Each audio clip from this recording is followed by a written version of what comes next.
Pinakamalakas na hari. Credit to the author. 163 hanggang 70. Ang mga pangalan po na nandito ay galing sa mga name generator.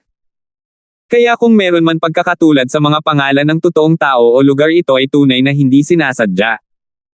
Ang 4th round ay binigyang pansin ng marami.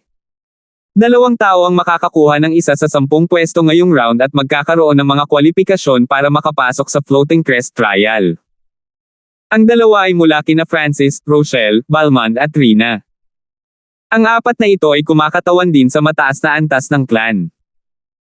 Si Balmond ay tumayo para sa Emerson Master, si Rina ay tumayo para sa Clan Master, si Francis ay tumayo para sa First Elder at si Rochelle ay tumayo para kay Lola Sola. Sa makatuwid, ito ay hindi lamang isang labanan, ito rin ay kumakatawan sa sagupaan sa pagitan ng mataas na antas ng clan. Brother Hanford, kailangan mong manalo ng mukha para sa Master sa pagkakataong ito. Kung ang kalaban ay si Rochelle, mas malaki ang tsansa mong manalo. Ngumiti si Marcin at tinapik ang balikat ni Francis. Rochelle. Nag-isip si Francis at bumantong hininga hindi. Hindi pinansin ni Francis ang mga kalaban na nakaharap niya sa unang 3 round at kilala niya ang lahat ng 3 sa 4th round. Si Borth, Balmond at Rina ay mahirap na magkaaway at kung hindi gagamitin ni Francis ang kanyang kaliwang mata, wala siyang tiwala na manalo. Maaaring kaya niyang talunin ang mga mas mataas kaysa sa kanya sa cultivation, ngunit kaya rin ang kanyang mga kalaban at mayroon na silang mas mataas na cultivation sa simula. Ate Ran, sino ang kalaban mo? Wala dapat problema basta hindi mo nakikilala si Balmond. Si Ryan ay sumulyap kay Rina. Hindi niya pinansin ang mga naunang kalaban pero puro malalakas ang mga tao sa 4th round. Ito ay, siya iyon. Sabi ni Rina sa mababang tono. Sino? Siya. Sinundan ni Ryan ang tingin ni Rina at nakita ang isang mata na binata. Hihihi, ang galing diba? Ate Ran, kailangan mo akong tulungang turuan ng leksyon ang walang hiyang brat na yan. Tumawa sa tuwa si Ate Ryan. Gusto niyang makilala ni Rina si Francis para turuan ng una ang huli ng leksyon para sa kanya. Pero, bahagyang naningkit ang mga mata ni Rina habang kinuyam niya ng mahigpit ang kanyang mga kamao. Sa sandaling ito, lumipat ang tingin ni Francis sa kanyang direksyon na nagpapula sa kanyang mukha. Ate Ran, kailangan mong tipunin ang iyong lakas ng loob at huwag matakot sa kanyang hitsura. Matatalo mo siya sa iyong lakas. Pagpapalakas ng loob ni Ryan. Oh! Ang kalaban ni Rina ay ang disipulong nagsanay ng Lightning Wind Palm. Isang malinaw at malutong na boses ang narinig na puno ng init. Ang tagapagsalita ay ang Broken Moon Clan Master na may mataas at marangal na aura. Oo, Master, ang batang iyon. Magalang na sabi ni Ate Ryan. Nang marinig ito, bahagyang kumunot ang mga kilay ng Clan Master, siguro mas masahol pa para kay Rina na makilala siya sa halip na si Balmond. Paano ito naging posible? Nagulat si Ryan nang tumibok ng 120 beses ang kanyang puso sa hindi makapaniwala. This is just my instinct. Siguro dahil sinanay niya ang Lightning Wind Palm. Ngumiti ang Clan Master at nanumbalik ang kanyang kalmado. Nagsimula na ang 4th round at si Fulton, gayon din si Yunhao, ay parehong matagumpay na nakapasa habang si Asher ay natalo ng 4 na magkakasunod na beses at umalis kaagad, na sumuko sa iba pang mga laban sa kawalan ng pag-asa. Sa wakas ay umabot na sa climax ang crowd. Ang 2 nag-aaway sa pagkakataong ito ay sina Balmond at Rochelle. Bahagyang nag-igting ang huli at agad niyang inilabas ang kanyang middle grade mortal weapon nang magsimula ang labanan. Manual ng Solitude Moon Saber. Ang kanyang Jade Saber ay naging cold flashes habang winawagayway ang kanyang saber. Lumitaw ang linya ng liwanag na hugis katulad ng mga hubog na buwan. Kasabay nito, ang isang kakaibang kristal sa espada ay lumiwanag, na nagpapataas ng kapangyarihan ng espada. Gamit ang kanyang middle grade spiritual weapon, ang opensa ni Rochelle ay maaaring magbanta sa mga nasa peak 3rd sky, ngunit ang kanyang kalaban ay hindi isang normal na cultivator sa 3rd sky. Northern Dark Heavenly Water Screening Water Sword. Ang mukha ni Balmond ay walang ekspresyon gaya ng dati habang ang kanyang mga kamay ay naging kakaibang maliksi at isang layer ng dark blue true force ay napalitan ng isang yarda ang haba na transparent na espada. Q. Q. Pew! Ang espada ay bumangga ng husto kasabay ng pag-atake ni Rochelle at sa ilalim ng palitan, napaatras si Rochelle habang ang kanyang paghinga ay naging punit-punit, samantalang si Balmond ay nakatayo sa parehong lugar. Ito ang unang pagkakataon na hindi nanalo si Balmond sa isang galaw. Pagkatapos ng lahat, ginamit ni Rochelle ang kapangyarihan ng kanyang sandata at ang kanyang Solitude Moonsaber Manual, na nagbigay daan sa kanyang mga pag-atake na halos umabot sa 4th sky level. Walang makikita sa mukha ni Balmond habang itinutulak niya ang kanyang dalawang kamay pasulong, nagpapadala ng sunod-sunod na pag-atake. Boom! Boom! Huwang! Kumikislap ang tubig at liwanag kung saan-saan habang naglalaban ang dalawa. Makalipas ang 10 galaw, humihinga na si Rochelle. Ang iyong mga pag-atake ay halos banta sa mga nasa 4th sky ng Ascended Realm, ngunit ang iyong cultivation ay hindi mataas at hindi ka makakapagpatuloy gamit ang iyong middle grade mortal weapon. Straight to the point na sabi ni Balmond. Puting-puti ang mukha ni Sola at nakaharap kay Balmond na may mahusay na talento, pangunawa at lakas, wala siyang magawa. Sumusuko na ako. Kinagat ni Rochelle ang kanyang mga ngipin at ibinalik ang sable sa kaluban nito. Balmond! Balmond! Matapos manalo ng 4 na sunod-sunod na laban, ang katanyagan ni Balmond ay umabot sa sukdulan nito at ang mas mataas na antas ng mga tao ng clan ay tumango na parang nakakita na sila ng bagong bituin. Sa kasamaang palad, hindi ako nakatagpo ng isang tunay na kalaban sa pagkakataong ito. Sabi ni Balmond habang bumababa sa stage at sumulyap sa isang tiyak na direksyon na puno ng layunin ng labanan. Sinundan siya ng tingin ng karamihan at nakita nila ang kabataang nakatayo sa likod ni First Elder. Ito ay isang Azure-haired one-eye youth na nagbigay sa lahat ng kakaibang pakiramdam. Iyan na naman ang lalaking iyon, kahit si Balmond ay gustong ipaglaban siya. Natutunan ni Brother Hanford ang Lighting Wind Palm at malamang na kaya niyang labanan si Balmond. Nag-uusap ang mga manunood. Maisip na nga na magkikita ang dalawa kapag naglaban sila sa posisyon ng core disciple mamaya.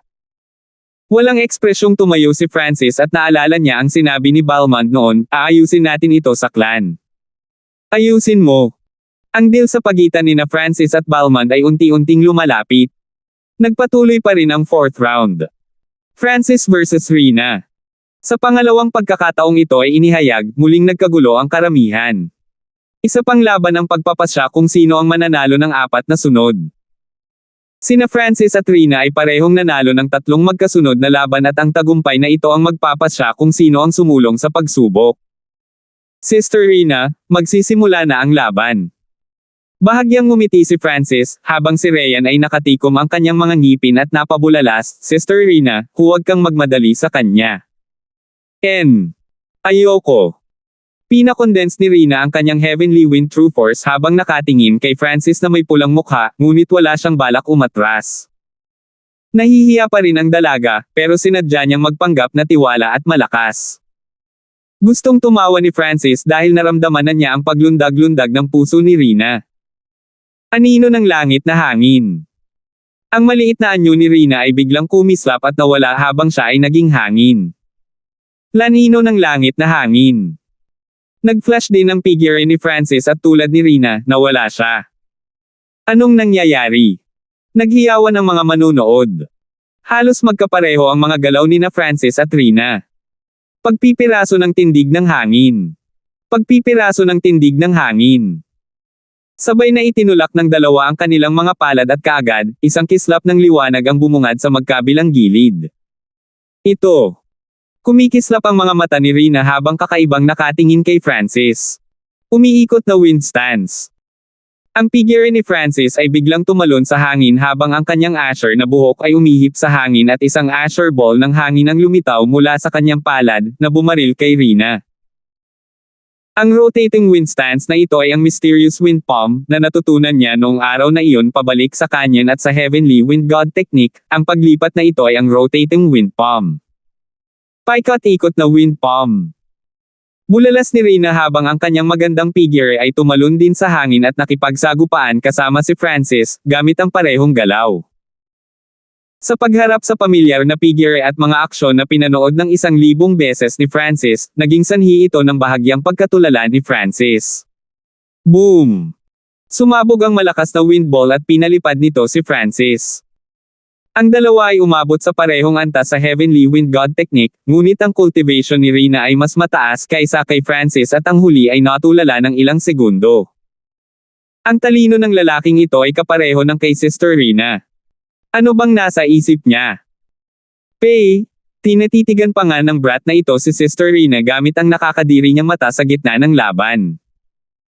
Napapadyak si Ryan sa lupa dahil sa galit habang ang Broken Moon Clan Master ay tila nasa malalim na pag-iisip.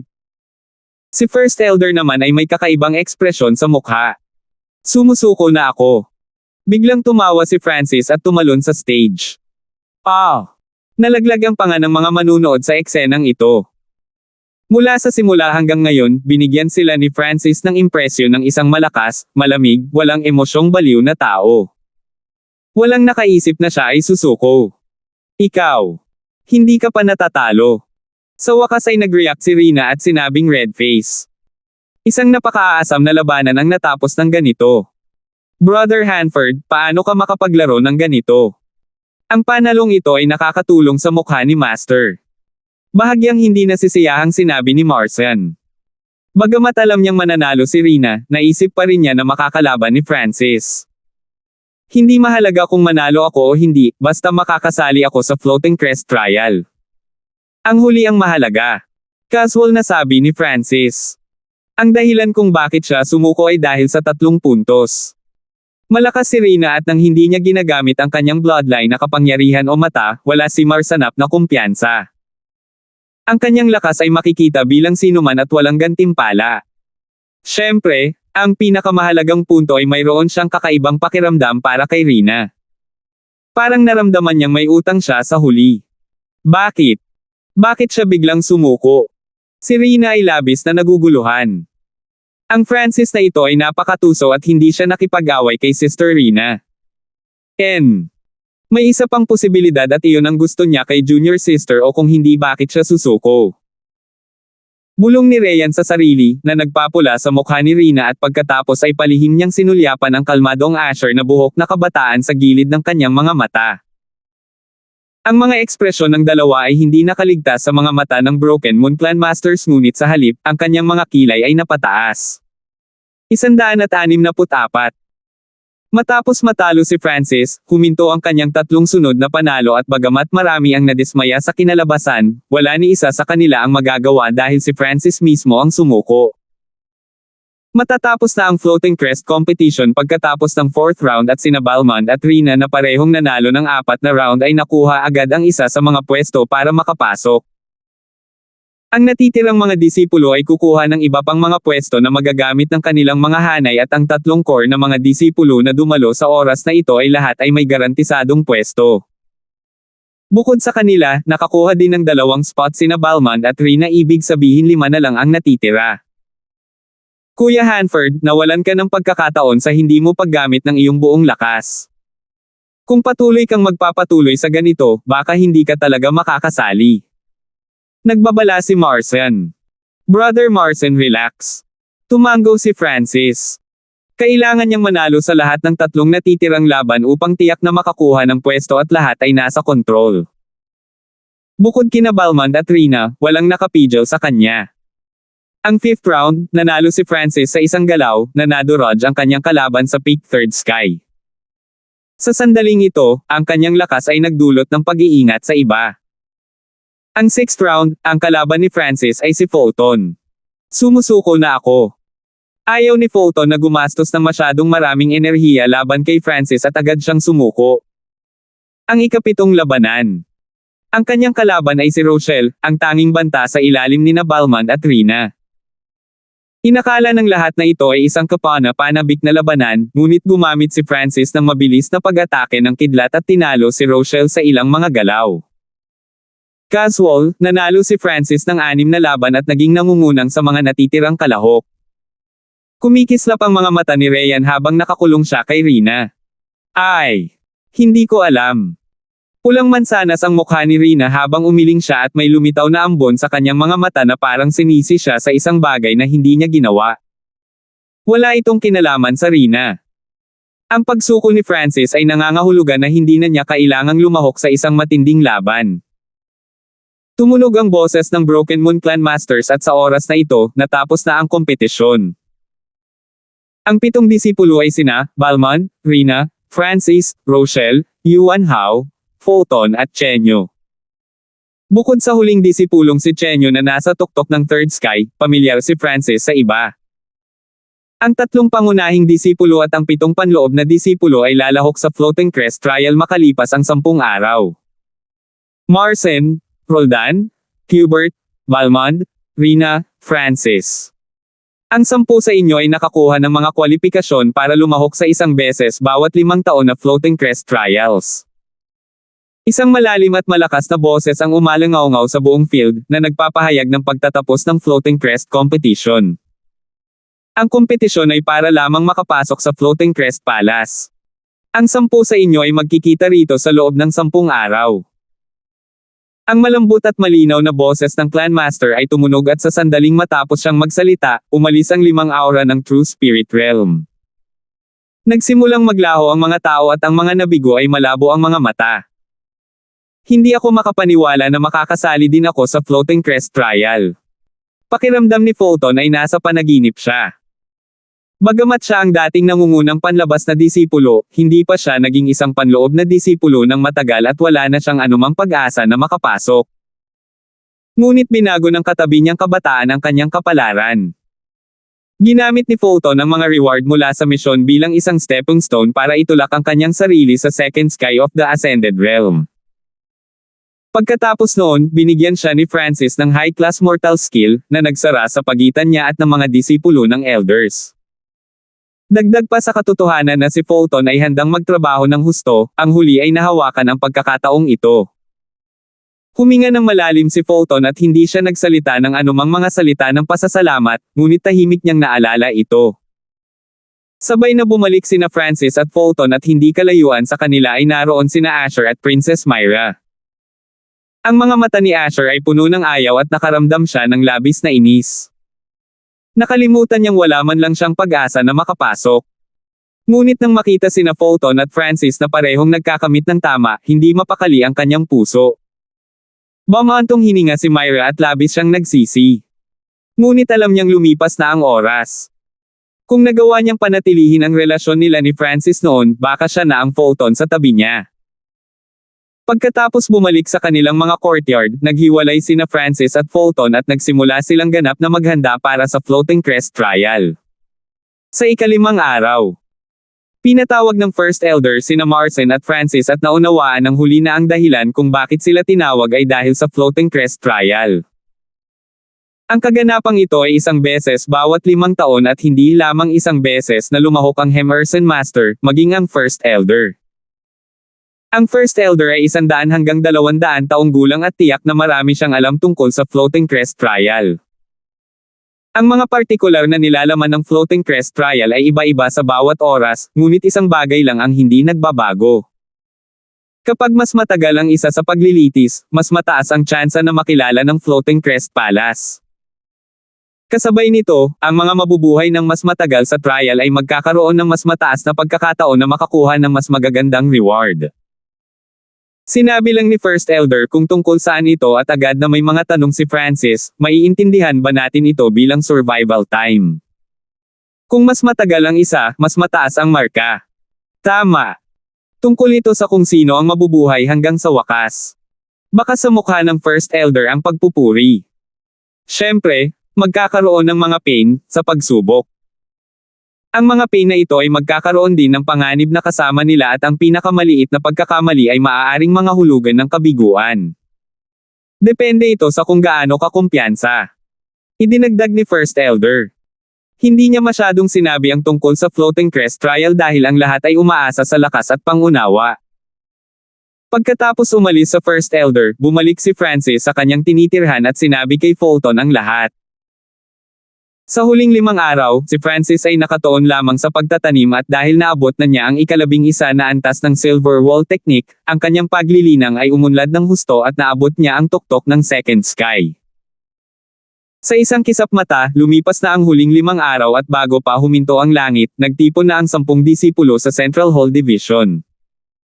Ang 10 ito ay ang lahat ng mga elite na nakakuha ng mga kwalipikasyon para makapasok sa Floating Crest Trial at ang 3 core na disipulo ang mga pinuno. Ang 3 pangunahing disipulo, Marson, Roldan at Hubert. Marson nirerango ang ika-2 sa 10 core na disipulo at nasa 5th sky ng Ascended Realm.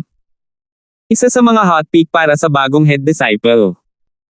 Hubert nirerango ang ika-7 sa 10 pangunahing disipulo at nasa 4th sky ng Ascended Realm. Forte, pagpapalakas ng katawan.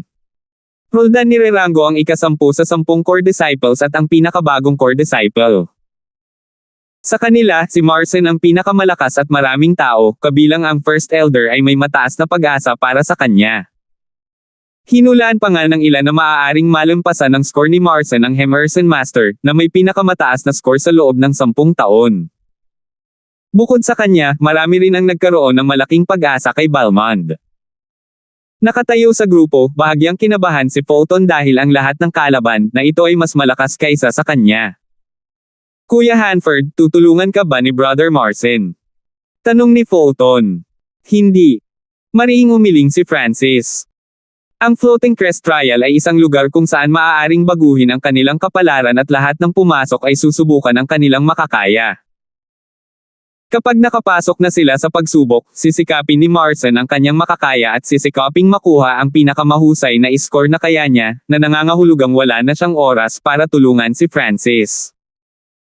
Ayon sa sinabi ng First Elder, ang mga reward ay may kasamang swerte at ang pinakamaliit na pagkakamali ay ang pagkabigo, kahit na ang isa ay nasa 7th sky ng Ascended Realm. Hindi ka man lang nag-aalala.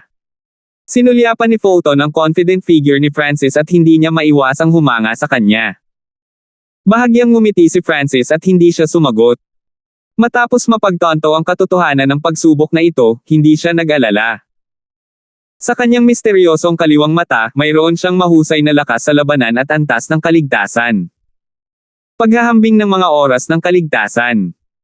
Malamig na tumawa si Francis sa kanyang puso habang nagsimulang pumikit ang kanyang kaliwang mata. So. Lumitaw ang ilang aura sa True Spirit Realm at dumapo sa Central Hall Division. Napagtanto ng mga kabataan na ang Clan Master, First Elder at 3 pang Elder ay lumipad malapit sa Floating Crest Palace. Weng! Ang Azure Lightning sa paligid ng Floating Crest Palace ay nagbigay sa lahat ng misteryosong pakiramdam na parang nasa isang fairy tale. Biglang naramdaman ni Francis na ang pag-iilaw sa paligid ay umabot na sa pinakamataas na lakas nito, na parang puno. Buksan! Bulalas ng First Elder nang lumitaw ang isang alon ng True Force mula sa kanyang palad at pumasok sa Floating Crest Palace. Kasabay nito, ang Clan Master at ang iba pang 3 Elder ay naglagay din ng kanilang lakas sa palasyo. Habang inilalagay ng 5 sa True Spirit Realm ang kanilang kapangyarihan sa Floating Crest Palace, nagsimulang dumagundong ang palasyo at ang kidlat ay naging mas maliwanag. Sa wakas, ang lahat ng kidlat ay nag-condense sa isang punto at sa ilalim ng gabay ng 5, ito ay sumanib sa Azure na palasyo. Huwang! Naramdaman ng lahat ang panginginig ng hangin at ginamit ni Francis ang kapangyarihan ng kanyang kaliwang mata upang mahuli ang isang maliit na tipak ng isang transparent na ripple na lumilitaw kasama ang Floating Crest Palace bilang nasa gitna nito. Bagamat nakakakita ang kaliwang mata niya sa tabing ng mata, bababa ang paningin nito. Ngunit kahit na noon, nakikita ni Francis ang 5 gamit ang isang sinaunang hanay sa Floating Crest Palace mismo upang buksan ito o kung hindi, ang kidlat na nakapaligid dito ay maaaring pumatay sa kanila. Pagkaraan ng ilang sandali, ang tarangkahan ng Floating Crest Trial ay bumukas ng may putok, at ang ilaw sa loob ay napakaliwanag na kahit si Francis ay hindi maaninag ng kanyang kaliwang mata. Ang Floating Crest Palace ay nabuksan na sa wakas. Natuwa ang lahat at may lumabas na hagdanan sa pasukan ng palasyo. Ang 5 sa True Spirit Realm ay humakbang sa hagdanan at sumenya sila na umakyat ang 10 sa ibaba. So.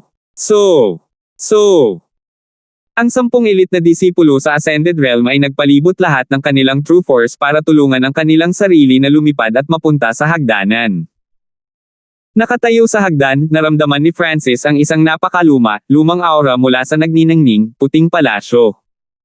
165 black metal monster. Ang 10 elite na disipulo ay nakatayo sa isang tuwid na linya sa hagdan at ang clan master at ang 4 na elder ay may mas mahinang aura. Pagkagaling saglit, dama po ang kanilang mga tingin sa 10 disipulo na puno ng pananabik at pag-asa. Ngumiti ang Broken Moon Clan Master at tumango kay Rina bilang pampatibay loob. Kalmado ang First Elder habang tinitingnan niya sina Marcin at Francis na puno ng pag-asa. Sina Edler Mace, Emerson Master at Lola Sola ay may sariling mga disipulo na lumalahok at naramdaman ni Francis na ang Floating Crest Trial ay talagang isang labanan sa pagitan ng mga elder ng clan. Sa grupo, malamig na kumislap ang mga mata ni Roldan habang sinulyapan niya si Francis. Mula nang maging disipulo si Francis ng First Elder, pinigilan ni Roldan ang kanyang galit at hinintay niya ang pagkakataong ito ang Floating Crest Trial. Ang pagsubok na ito ay puno ng panganib at mga gantimpala, at may mga kaso ng mga taong namamatay. Ang pinakamahalagang bagay ay hindi makita ng mga magsasaka sa True Spirit Realm kung ano ang nangyari sa loob. Weng! Bahagyang nanginig ang pasukan ng Floating Crest Palace at lumitaw ang isang berdeng pinto mula sa maliwanag na puting liwanag. Pagkatapos ng ilang paghinga, ang berdeng pinto ay naging matatag. Nag-stabilize na ang pasukan at automatiko itong magsasara kapag nakapasok na ang 10 tao. Nagbabala ang First Elder. Shua! Shua!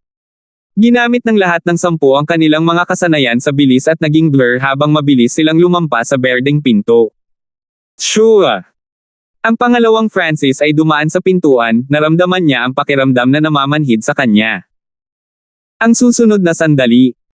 Ang lahat ay dumaong sa isang itim na gintong kalsada na 10 yarda ang lapad. Sa madilim na lugar na ito, ang mga tanawin ng lahat ay pinaghigpitin, kahit na nakarating na silang lahat sa Ascended Realm. Ngunit may isang exception at iyon ay si Francis. Hindi gaanong nakaapekto sa kanya ang dim light. Bakit hindi tayo makagalaw? Naramdaman ng 10 elite na disipulo na manhid o matigas ang kanilang katawan at hindi nila makontrol ang kanilang mga katawan. Kiyo! Kiyo kiyo! Sa madilim na liwanag, lumitaw ang ilang maliwanag na ilaw, na naging 10 transparent na mga token at sumanib sa kanilang mga katawan gamit ang isang shua. Kasabay nito, isang boses ang tumunog sa kanilang mga ulo, nagsimula na ang Floating Crest Trial at ang Floating Crest Token, na kakasanib lang sa inyong mga katawan, ay gagamitin para itala ang inyong score. Nasabi na ito sa grupo bago sila pumasok sa palasyo, kaya hindi na sila nagulat. Kung mas matagal ang isa, mas maganda ang resulta. Ang bilang ng mga pagsubok na naipasa pati na ang iyong pagganap sa mga pagsubok ay makakaapekto rin sa iyong huling marka at ang huling marka ang magpapasya sa gantimpala. Ang mekanikal na boses ay muling tumunog na parang nag-aanunsyo lamang ng mga patakaran. Sa oras na ito naramdaman ni Francis ang pamamanhid na nagpahintulot sa kanya na makagalaw muli. Ang unang pagsubok, Abyss of Death 3 araw na oras. Sinabi ito ng robotic voice, saka ito nawala. Nakatayo ang lahat sa itim at gintong kalsada at hindi nila alam kung ano ang gagawin. Ang kalsada ay gawa sa isang matigas na material, na nagbigay ng malamig na pakiramdam. Sa lakas ng grupo, hindi man lang nila ito masira. Sa magkabilang gilid ng landas ay may malalim na bangin at ang umaalulong na hangin ay maaaring magbago anumang oras. Kinakalkula ni Francis na bukod sa 3 core disciples na maaaring hamarang sa hangin sa loob ng ilang panahon, lahat ng iba ay agad na masisira. Ang tanging ligtas na lugar ay ang itim at gintong landas. Biglang nanlamig ang likod ni Francis nang makaramdam siya ng panganib sa kanyang likuran. Dang! Dang! Dang! Mula sa itim na landas sa likod nila, isang tunog na nakakapanginig ng kaluluwa ang lumitaw. Kasabay nito, kumalat din ang nakakatakot na aura. Ano ito? Ang lahat, kabilang ang 3 core na disipulo, ay lumingon ngunit isang malabong figure lang ang nakikita. O Diyos ko! Lumingon si Francis at agad siyang nabigla sa kanyang nakita. Tumakbo! Kaagad na sinabi ni Francis kay Fulton bago mabilis na umalis at sinundan ng huli si Francis nang walang pag-aalinlangan. Si Roldan at ang iba ay nataranto lahat, ngunit ang mga yabag ng metal sa likuran nila ay palapit ng palapit. Pinisil din sila ng aura mula rito, dahilan para tumigas ang kanilang dugo. Sa 10, may iilan na likas na sumunod kay Francis at tumakbo pasulong. Dang! Dang! Sa dilim, lumitaw ang isang itim na metal na halimaw na 3 yarda ang taas at isang pares ng berdeng mata ang bumukas. Mayroon ding isang pares ng dark green na pakpak sa likod ng black metal monster na may 10th yarda. Ano ang bagay na iyon? Nanginginig ang puso ng lahat. Lahat ng tao tumakbo. Ang aura ng halimaw na iyon ay nasa True Spirit Realm. Bulalas ni Marcian. Kahit na ang isang kasing lakas niya, na nakaabot sa 5th sky ng Ascended Realm, ay walang magawa laban sa isang tao sa True Spirit Realm. Ang resulta ng sinumang makakaharap sa Black Metal Monster ay instant kill. Walang sino man ang makakaila dito at ang paningin ni Francis ang pinakamaganda. Matapos niyang makita ang itim na metal na halimaw, agad siyang tumakbo ng walang pag-aalinlangan. Tumakbo pasulong. Walang ibang landas. Sa likod nila ay isang itim na metal na halimaw at sa magkabilang gilid ay ang kailaliman. So. Ang 3 core disciples ang may pinakamabilis na bilis at sa isang kisap mata, nalampasan na nila si Francis. Nagbago ang ekspresyon ni Fulton, ngunit wala siyang magagawa. Sa 10 kalahok, ang 3 core disciples ang pinakamalakas. Deng! Deng! Deng! Ang mga yabag ng itim na metal na halimaw ay tila mabagal, ngunit ang bilis nito ay hindi. Lalampas ito ng 10 metro sa bawat hakbang. Ang malalim na tunog ng yabag at aura ng True Spirit Realm ay nagpalundag sa puso ng lahat at napuno sila ng takot. Lahat tayo ay agad napapatayin kapag nahuli tayo ng black metal monster na ito. Napaisip si Roldan sa takot. Sa desperado na sitwasyong ito, paano siya makakaabala tungkol kay Francis? Kawalan ng pag-asa. Kamatayan. Nagsimulang mag-sprint ang lahat sa kanilang pinakamataas na bilis. Kuya Hanford, bakit hindi ka tumakbo ng mas mabilis? Tumakbo si Fulton kasama si Francis, ngunit nalaman niyang pare-pareho ang bilis ng huli. Ang matalim na mata ni Francis ay sumulyap sa likod at sinabi niya sa mababang tono, hindi mo ba narinig na ang first round ay magiging 3 araw? Huminto muna si Fulton, pagkatapos ay kapansin-pansing nagbago ang kanyang ekspresyon habang humihinga siya ng malamig. Maaari mo bang mapanatili ang maximum na bilis sa loob ng 3 araw? Mahinahong tanong ni Francis. Imposible. Maaari lang akong manatili sa aking max speed sa loob ng 2 oras.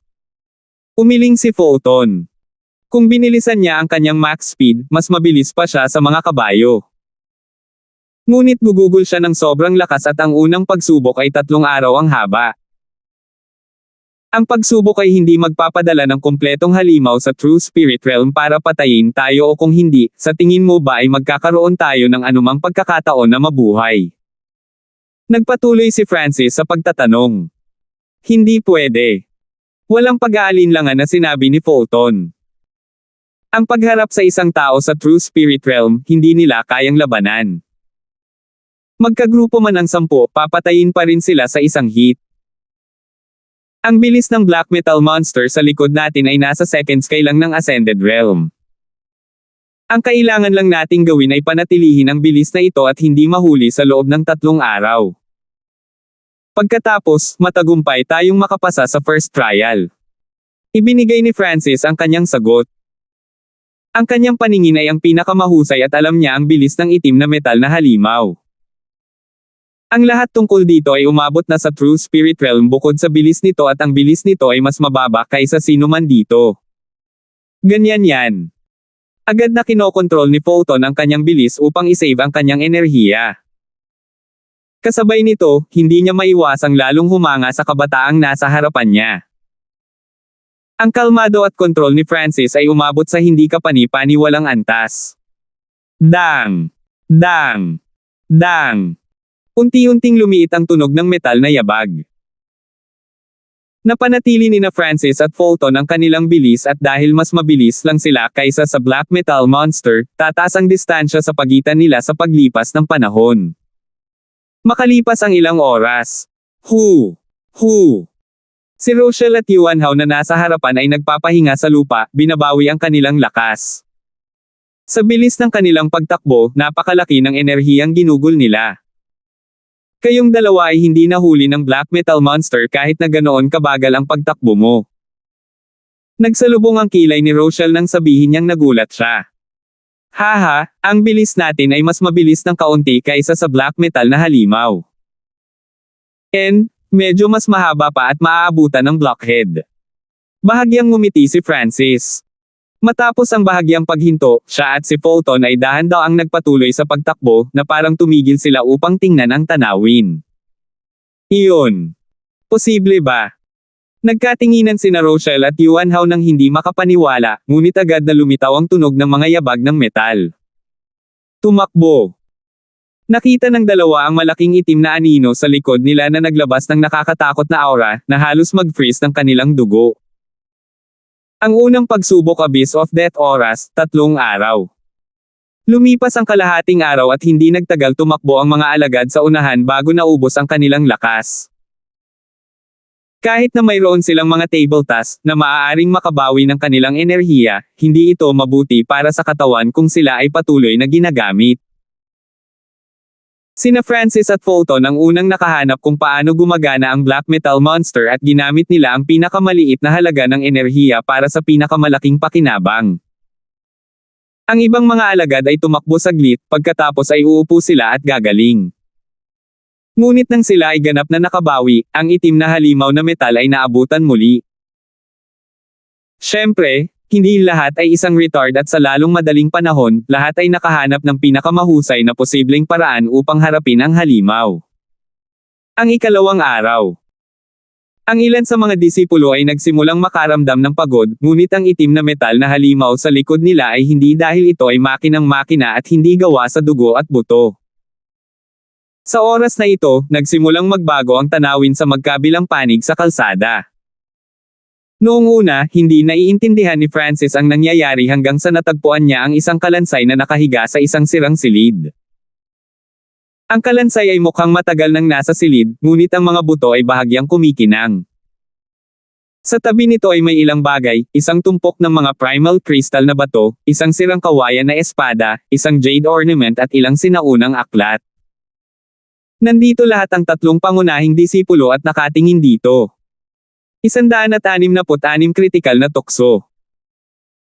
Natagpuan ni Francis na ang silid na gawa sa kahoy ay humigit kumulang 100 yarda mula sa kinaroroonan niya at sa pagitan ay ang kailaliman. Sa normal na mga pangyayari, ang mga nasa third sky ng Ascended Realm ay hindi makakalipad. Maaari silang lumutang sa hangin sa loob ng 100 yarda ngunit ang hangin sa ibabaw ng kailaliman ay napakalakas na kahit na ang mga magsasaka sa third sky ay masisira sa ilang paghinga. Sa sandaling ito, ang 3 core na disipulo ay nakatayo lahat sa gilid ng itim at gininto ang daan, ngunit hindi sila kumikilos. Ang pupil ng kaliwang mata ni Francis ay bahagyang nag-ikli habang sinisiyasat niya ang balangkas at ang mga bagay ay nagsasara. Matagal nang narito ang balangkas, ngunit ang mga buto ay bahagyang kumikinang, ibig sabihin ang paglilinang ng taong ito ay nasa true spirit realm o mas mataas noong siya ay nabubuhay. Kumislap ang mga mata ni Francis. Hindi lang siya ang nakakita nito, nakita rin ito ng 3 core disciples. Ang mga bagay ay naiwan ng napakatagal, ngunit hindi sila kinakalawang o nasira, na nangangahulugang hindi sila simple. Sirang espadang kawayan, palamuting jade, mga sinaunang aklat.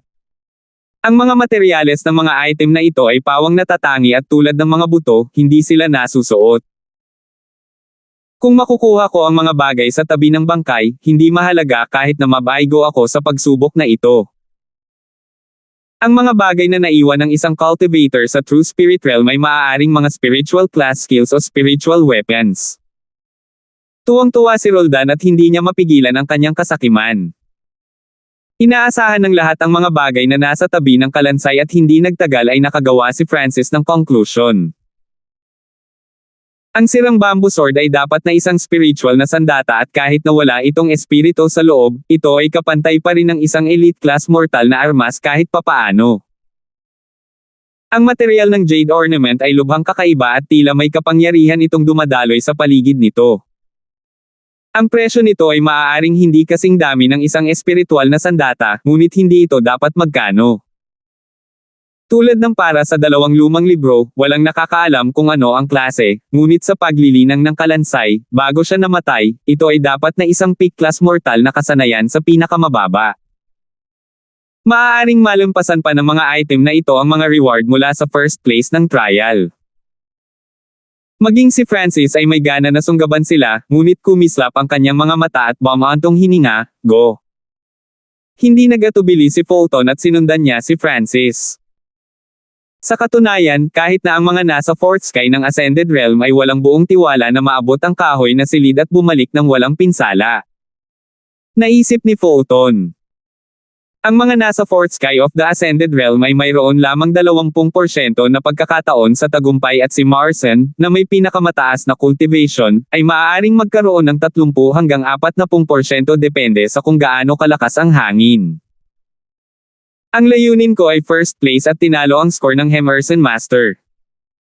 Naging matalim ang mga mata ni Marson nang umalis din siya. Sumunod, kapwa bumaantong hininga sina Roldan at Hubert at nagsimula silang tumakbo muli. Karamihan sa mga disipulo ay mag-aalangan sa harap ng mga bagay na ito, ngunit sila ay umalis pagkaraan ng ilang sandali. Lahat sila ay mga elite na disipulo at kaya nilang kontrolin ang kanilang kasakiman. Higit pa rito, ang mga pagkakataon ng tagumpay ay napakababa at ang mga nasa ilalim ng Fourth Sky ng Ascended Realm ay halos walang pagkakataon.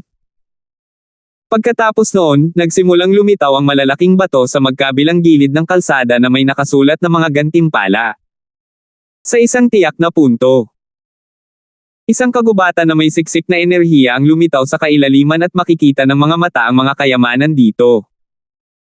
Makakatulong ang spiritual tasty fruit sa mga nasa ilalim ng Seventh Sky of the Ascended Realm. Ang isang prutas ay makakatulong sa cultivator na tumalon kaagad ng isang sky. Bulalas ni Rochelle nang makilala niya ang prutas. Moondragon Root, ang rumored treasure na nagpapataas ng mga katangian ng katawan at kahit na may pagkakataong magbigay ng isang sinaunang espesyal na talento. Tinitigan ni Francis ang kagubatan sa harapan at huminga siya ng malalim. Masyadong malakas ang pain. Napakaraming kayamanan dito na maaaring magbago ng isang buhay at kapalaran, tulad ng kaliwang mata ni Francis. Nakakita pa si Francis ng ilang material na lumalaban sa langit, na maaaring magamit upang madagdagan ang talento ng isang tao. Ang mga kayamanan ng kagubatan na ito ay nalampasan ang lahat ng nakita nila sa ngayon. Kung ang isa sa kanila ay makapasok sa kagubatan at baguhin ang kanilang kapalaran, ang True Spirit Realm ay hindi mahirap abutin. Espiritual na masarap na prutas. Scarlet Dragon Fruit. Ang mga mata ng isang alagad sa tuktok ng Third Sky ay kumikinang sa kasakiman. Ang taong ito ay si Chenyo, ang tanging tao na hindi pamilyar kay Francis. Teng. Bulalas ni Chenyo habang pinapaikot niya ang kanyang True Force upang bumuo ng eskarlata na pulang alon, na nagtulak sa kanya patungo sa kailaliman. Hu! Ang hangin sa itaas ng kalaliman ay nagsimulang gumalaw, na nagpapula sa mukha ni Chenyo. Ginamit niya ang lahat ng mayroon siya at tumakbo ng mga 10 hanggang 20 yarda bago gumuho ang layer ng True Force sa paligid niya. Sumigaw si Chenyo bago nahulog sa bangin at nawala sa paningin. Ang eksenang ito ay nabigla sa lahat ng iba pang mga disipulo. Sa peak Third Sky cultivation ni Chenyo, nakakatakbo lang siya ng humigit kumulang 10 hanggang 20 yards sa ere, kahit 1/5 ng kabuoang distansya. Ang ekspresyon ni Francis ay sobrang solemna. Ang kanyang cultivation ay mas mababa kaysa kay Chenyo, ibig sabihin na ang dami ng True Force na mayroon siya ay mas mababa kaysa sa mga huli. Ngunit ito ay mas mahusay sa mga tuntunin ng kadalisayan. Tara na. Si Hubert, isang pangunahing disipulo ay umiling at umalis. Noong una, gusto niyang subukan dahil nasa Fourth Sky siya at ang forte niya ay body strength enang. Ngunit pagkatapos makita kung ano ang nangyari kay Chenyo, alam ni Hubert na kaya lang niyang maglakbay ng 40 hanggang 50 yarda bago mahulog sa bangin. Ituloy natin ang pagtakbo. Napabuntong hininga ang lahat at pinigilan ang kasakiman sa kanilang mga puso nang magsimula silang muli sa pagtakbo. Jang! Jang! Jang! Ang itim na metal na halimaw sa likod nila ay hindi alam ang pagod o pagkain at patuloy itong humahabol. Kahit mabilis ang takbo ng mga disipulo, kailangan pa rin nila ng oras para makapagpahinga at makabangon, ibig sabihin ay hindi nila lubos na maitatapon ang halimaw. 30% na pagkakataon. Kumikislap ang mga mata ni Francis habang nakatitig sa kagubatan, ngunit sumuko siya sa huli. Ang daan ng floating crest trial ay mahaba at tiyak na magkakaroon ng higit pang mga reward mamaya. Ito pa lamang ang unang pagsubok at ito ang daan ng tukso, hindi lamang ang daan ng kamatayan. Ang pasukan ng Floating Crest Palace. Weng! Isang kakaibang berdeng ilaw ang sumilay mula sa pinto. Ang bilis nito. Nagulat lahat ang apat na elder at ang clan master. Ang bilog ay kumupas at isang figure ang lumitaw, ito ay si Chenyo. Ano ang naging dahilan ng paglabas mo ng napakabilis? Malalim na tanong ni Edler Mace. Kulay abo ang ekspresyon ni Chenyo habang sinabi niya sa elders at clan master ang nangyari. Ikaw ay isang panloob na disipulo at hindi mo man lang mapaglabanan ang toksong ito. Naiinis na sabi ni Lola Sola. Hindi niya kasalanan ang lahat. Mukhang mas mahirap ang pagsubok na ito kaysa sa mga nauna. Hinabol sila ng isang halimaw sa True Spirit Realm at napakaganda ng mga gantimpala sa landas. Ang malambot at kaakit-akit na boses ng Broken Moon Clan Masters ay tumunog. Kung mas mahirap ito, mas malaki ang panghuling gantimpala. Sa kasamaang palad, ang batang ito ay hindi man lang nakapasa sa unang pagsubok, ibig sabihin ay hindi siya makakakuha ng anumang mga gantimpala. Sa kabutihang palad, ito ay isang lugar lamang ng pagsubok para sa mga matuwid. Naiisip mo bang babalik siyang buhay kung siya ay pumunta sa isang demonic na pagsubok? Bahagyang ngumiti si First Elder. Ang mga elder ay hindi masyadong nagulat sa kabiguan ni Chenyo dahil ang sarili nilang mga disipulo ay nakikilahok pa rin. Sa isang kisap mata, 2 araw pa ang lumipas sa trial. Jang! Jang! Walang kahirap-hirap na humabol ang black metal monster, bagamat hindi masyadong mabilis ang bilis nito. Karamihan sa mga disipulo ay kailangang umasa sa kanilang paghahangad at mga table tasks upang magpatuloy. Sa kanilang lahat, si Marcin ang pinaka-relax. Ang kanyang cultivation ay ang pinakamataas at ang kanyang bilis ay ilang tier na mas mataas kaysa sa black metal monsters. Maging si Roldan ay nagsimulang makaramdam ng pagod. Ang mga disipulo sa ilalim ng Fourth Sky of the Ascended Realm ay kailangang magpatuloy ng paunti-unti, hakbang-hakbang upang maiwasang mapatay ng halimaw na nasa likod nila. Sa wakas ay naunawaan na ng lahat na ang First Trial Abyss of Death ay nangangahulugan na sila ay hahabulin sa loob ng 3 araw at 3 gabing sunod-sunod, habang ang tukso ay darating din sa landas, sinusubukang i-distract sila. Kalahating araw na lang ang natitira. Lahat, keep it up. Nag-cheer si Marcin mula sa harapan, ngunit ito lang ang kanyang magagawa. Maging siya ay agad napapatayin ng halimaw. Dama po ang tingin ni Marcin sa nag-iisang disipulo ng First Elder na si Francis. Ang bilis ng paghinga ng huli ay pantay at siya ay may kalmadong ekspresyon na hindi katulad ng iba. Si Fulton sa tabi niya ang may pawis na tumutulo sa kanyang mukha, ngunit nagpatuloy siya sa kanyang malakas na paghahangad. Ang pinaka-nagulat ni Marcin ay ang Francis at Fulton ay parehong may pinakamababang cultivation sa grupo, ngunit maaari silang magpatuloy hanggang dito. Lalo na si Francis, parang mas relax siya kaysa sa karamihan ng iba. Sa oras na ito, palapit ng palapit ang mga tukso sa magkabilang panig ng landas. Ang mga toksong ito ay 100 yarda ang layo, ngunit ngayon ang ilan ay nasa 70 hanggang 80 yarda na ang mas mababang hanay ay nasa 50 hanggang 60 yarda ang layo. Ngunit sa pamamagitan ng 2 araw na patuloy na pagtakbo, ang enerhiya na mayroon ng mga tao ay bumaba. Higit pa rito, bumaba ang halaga ng mga item kumpara sa dati. Kung mas malaki ang reward, mas malaki ang panganib. Habang bumababa ang kahirapan, nangangahulugan din ito na bumababa rin ang halaga ng mga reward. Tahimik na tumango si Francis sa kanyang ulo. Habang tumatakbo sila, patuloy na iniskan ng kanyang kaliwang mata ang mga reward na lumabas at sinuri niya ang pagkakataong magtagumpay. Gayunpaman, ang rate ng tagumpay ng karamihan sa mga reward ay mas mababa sa 50% at ang mga item ay hindi ganoon kahusay. Sa isang tiyak na sandali, Biglang nagbago ang tanawin sa kailaliman at lumitaw ang isang kakaibang pavilion na halos 4 hanggang 5 yarda ang laki, 20 hanggang 30 yarda ang layo. Mula sa pavilion ay dumating ang tunog ng isang lute at isang magandang babae ang nakaupo doon. Ang mga babae ay may creamy white skin at manipis na itim na kilay. Ang bawat ngiti niya ay puno ng walang limitasyong tukso na naging dahilan para mataranta ang mga mukhang iyon. Dahil sa kakaibang eksenang iyon ay naging maingat ang mga alagad, ngunit nang damapo ang kanilang mga mata sa mga babae, naramdaman ng lahat ang isang kagandahang dumiretso sa kanilang katawan at kaluluwa. Ang lugar na ito ay 20 hanggang 30 yarda lamang ang layo, ibig sabihin ay mas maliit ang lakas ng hangin. Bumilis ang puso ng lahat at ang mga mata ni Hubert, Yuan Hao at Roldan ay napuno ng pagkahumaling. Ang kakaiba ay kahit sina Rochelle at Rina ay may mga natulala na ekspresyon. Halos walang makalaban sa alindog ng lot. Sa grupo, si Francis lang ang hindi naapektuhan habang nakatitig ito sa kanya ng kumikislap na mga mata. Ang unang nag-react ay si Marcin, pagkatapos ay si Fulton, na nag-igting ang kanyang mga ngipin at pinigilan ang kanyang sarili. Bahagyang humanga si Francis, hindi niya akalain na ang lakas ng loob ni Fulton ay mas mahusay kaysa kay Roldan. Malakas na bulalas ni Marcin at ginaisang niya ang natitirang mga tao. Brother Marcin, 20 hanggang 30 yarda lang ang layo. Dapat ba nating subukan? Iminungkahi ni Roldan, ang mga babae sa pavilion ay napakaganda, para siyang isang diyosa. 20 hanggang 30 yarda ang pinakamalapit na distansya sa ngayon.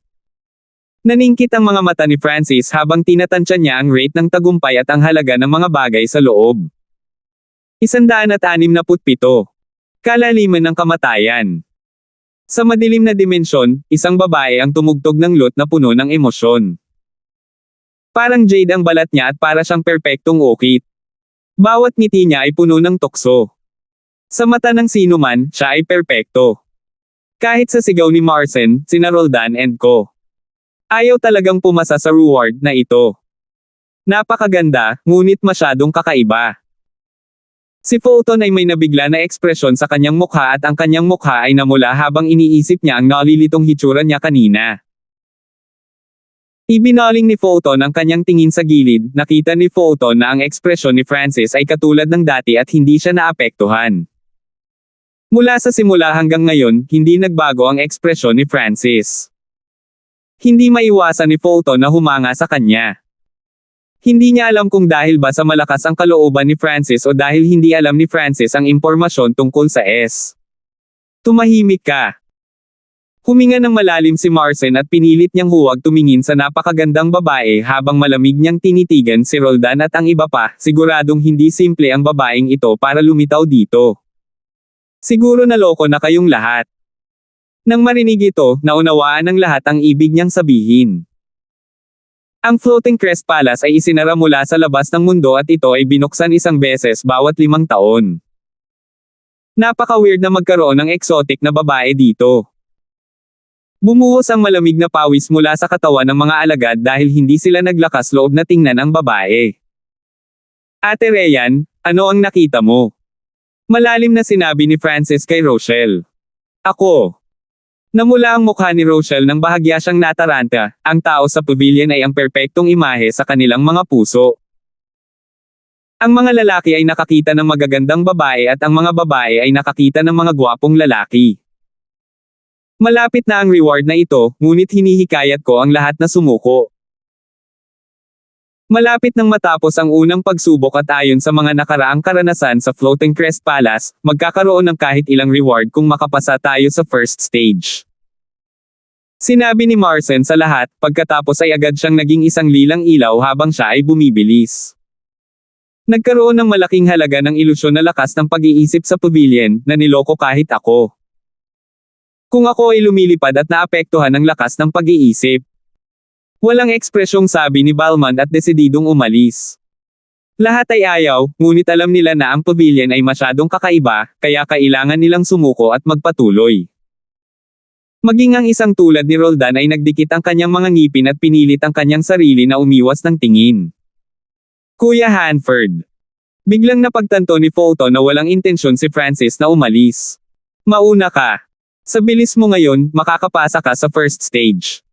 Mahinahong sabi ni Francis. Nagulat si Fulton ngunit hindi niya tinanong si Francis at agad na umalis. Si Francis lang ang hindi gumalaw at siya ang huling tao sa likod. Kuya Hanford. Isang tinig na kasing lakas ng isang tahimik na langgam ang tumunog mula sa harapan at sumulyap, nakita ni Francis si Rina na nag-aalalang tumingin sa kanya. Ayos lang ako, mauna ka na. Bahagyang ngumiti si Francis habang nakatingin sa kanya ng isang beses bago muling tumingin ng mahinahon sa harapan. Ang mga kamao ni Rina ay nakakuyom at ang kanyang mga kilay ay kumikislap na parang nag-aalala na si Francis ay tinukso ng babae sa pavilion. Higit pa rito, ipinakita sa ekspresyon ni Francis na hindi siya makikinig sa kanya. Teng! Ang figure ni Francis ay biglang lumundag sa hangin at parang isda na lumalangoy, lumutang siya patungo sa pavilion. Huwag! Gulat na bulalas ni Rina. Ang bawat gantimpala ay puno ng panganib at ang tanawin sa pavilion ay lubhang kakaiba. Hindi nila ito makita, kaya hindi sila naglakas loob na subukan. Hu! Ang malakas na hangin sa itaas ng kalaliman ay humampas pataas at pababa, na bumubuo ng sunod-sunod na alon ng pag-atake kay Francis. Oh my God! Nalinlang si Kuya Hanford. Ang ilan sa mga kalapit na disipulo ay nasa loob pa rin upang makita ang nakababaliw na pagkilos ni Francis. Bukod kay Rina, naroon pa rin sina Hubert, Rochelle at Yuan Hao. Napakalalim ng kasanayan sa paggalaw. Isa sa tatlong core na disipulo, si Hubert ay nagulat. Isang layer ng Asher ang bumalot kay Francis, na naging dahilan upang sumanib siya sa hangin at dumaan sa pinakamaliit na puwang ng hangin. Ginamit niya ang lakas ng hangin sa parehong oras para itulak ang sarili pasulong. Sa isang kisap mata, si Francis ay tumalon ng 10 yarda. Sa oras na ito nagbago ang eksena sa pavilion. Tumayo ang exotic na babae at ngumiti kay Francis. Ang napakagandang tanawin ay ginawa ni Hubert at kasamahan. Natulala. May isip kung gaano kahirap para kay Francis na harapin ang ganoong sitwasyon. Hehe, ang ganda. Mapanuksong ngumiti si Francis sa himpapawid at patuloy siyang tumatakbo sa ere na parang hindi siya apektado. Bahagyang nagulat ang batang babae sa pavilion at hindi niya akalain na ang isang brat, na hindi pa umabot sa third sky of the ascended realm, ay maaaring hadlangan ang kanyang ilusyon na nilikha mula sa lakas ng pag-iisip. Teng! Ang figure ni Francis ay mabilis na lumapag sa pavilion at ang eksena ay nagulat kay Hubert at sa iba pa. Asawa! Emosyonal na napangiti ang dalaga habang nagsimulang maghubad, inilantad ang kanyang snow white na balat sa ilalim. Dahan daw ang hinubad ng kakaibang dilag ang kanyang damit, ipinakita ang kanyang perpektong katawan. Ito ay isang makapidyo hiningang sandali. F*****off. Isang liwanag ang kumislap sa mata ni Francis habang siya ay sumipa palabas. Lumipad pa atras ang dilag na naghuhubad lang at tumama sa poste ng doom. Ikaw. Lumuwa ang dalaga ng isang subo ng dugo nang maputi ang kanyang mukha. Ah! Nalaglag ang panga ng mga nanunood sa eksenang ito. Masyadong brutal si Francis. So, ang dilag ay biglang naging tipak ng lilang usok at sa sumunod na sandali, isang lilang fox ang nakitang nanginginig sa isang hola. Ang tanawin ng fox na nakulong ay lubhang kakaiba. Ito ay isang illusion fox, na isang Yao beast, isang antas na mas mataas kaysa sa deadly beasts. Bulalas ni Hubert. Ang mga nakamamatay na hayop ay isang nakakatakot na pag-iral, ngunit wala silang sariling isip at mayroon lamang silang mahinang bloodline ng mga Yao beast o nadungisan ng polusyon. Ang mga totoong Yao beast ay may mataas na katalinuhan at bloodline ng mga sinaunang lahi. Sila ay nireranggo na mas mataas kaysa sa mga nakamamatay na hayop at maaari pa nilang linangin. Ang Lord Tier Deadly Beast sa Gaius Province City noong araw na iyon ay ang pinakamababang Yao Beast, at ito ay kapantay ng mga nasa Ascended Realm. Sa Green Flower Continent, napakababang bilang lamang ng mga hayop ang may kapangyarihang i-flip ang mga karagatan at pamunuan ang isang hukbo ng mga hayop, na madaling makasira ng ilang bansa. Siyempre, may sariling batas ang mundo ng mga hayop at nagkaroon ng balanse sa pagitan nila at ng mga clans. Ang Illusion Fox ay malamang na nakarating sa 5th sky ng Ascended Realm. Ang mga mata ni Hubert ay kumislap sa pag-aalala. Fifth sky of the Ascended Realm, nalampasan din nito si Marsen, na may pinakamataas na cultivation dito. Ngunit ang talento ng Illusion Fox ay mga ilusyon na nilikha mula sa enerhiya ng pag-iisip at kahit na si Marsen ay hindi maaaring hadlangan ang enerhiya ng pag-iisip habang tumatawid sa kailaliman.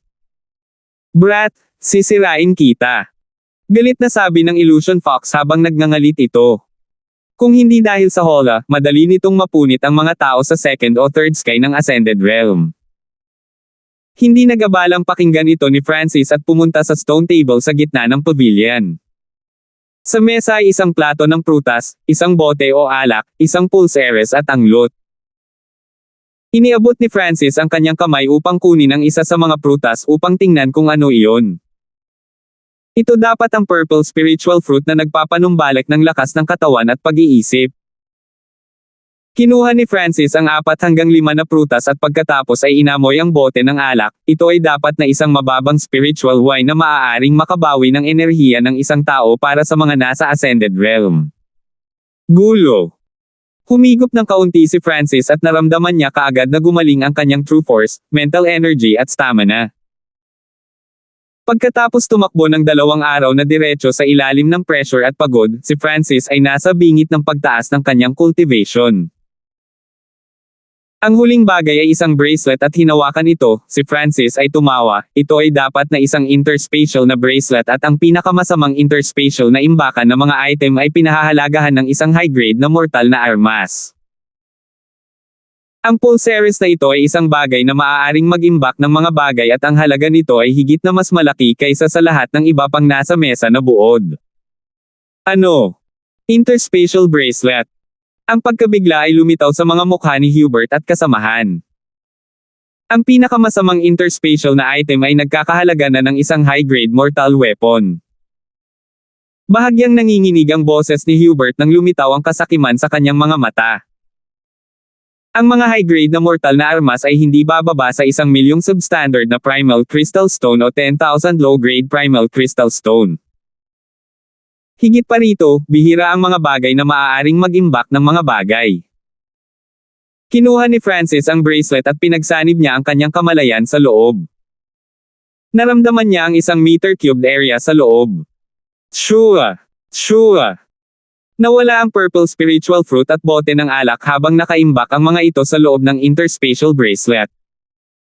Ang mga interspatial na item ay talagang mahiwaga. Masayang-masaya si Francis at hindi niya maiwasang maalala kung paano niya sinuri ang lahat ng libro para mangalap ng kaalaman. Sa wakas, dama po ang mga mata niya sa lot na nakapatong sa mesa at agad din itong inilagay sa bracelet.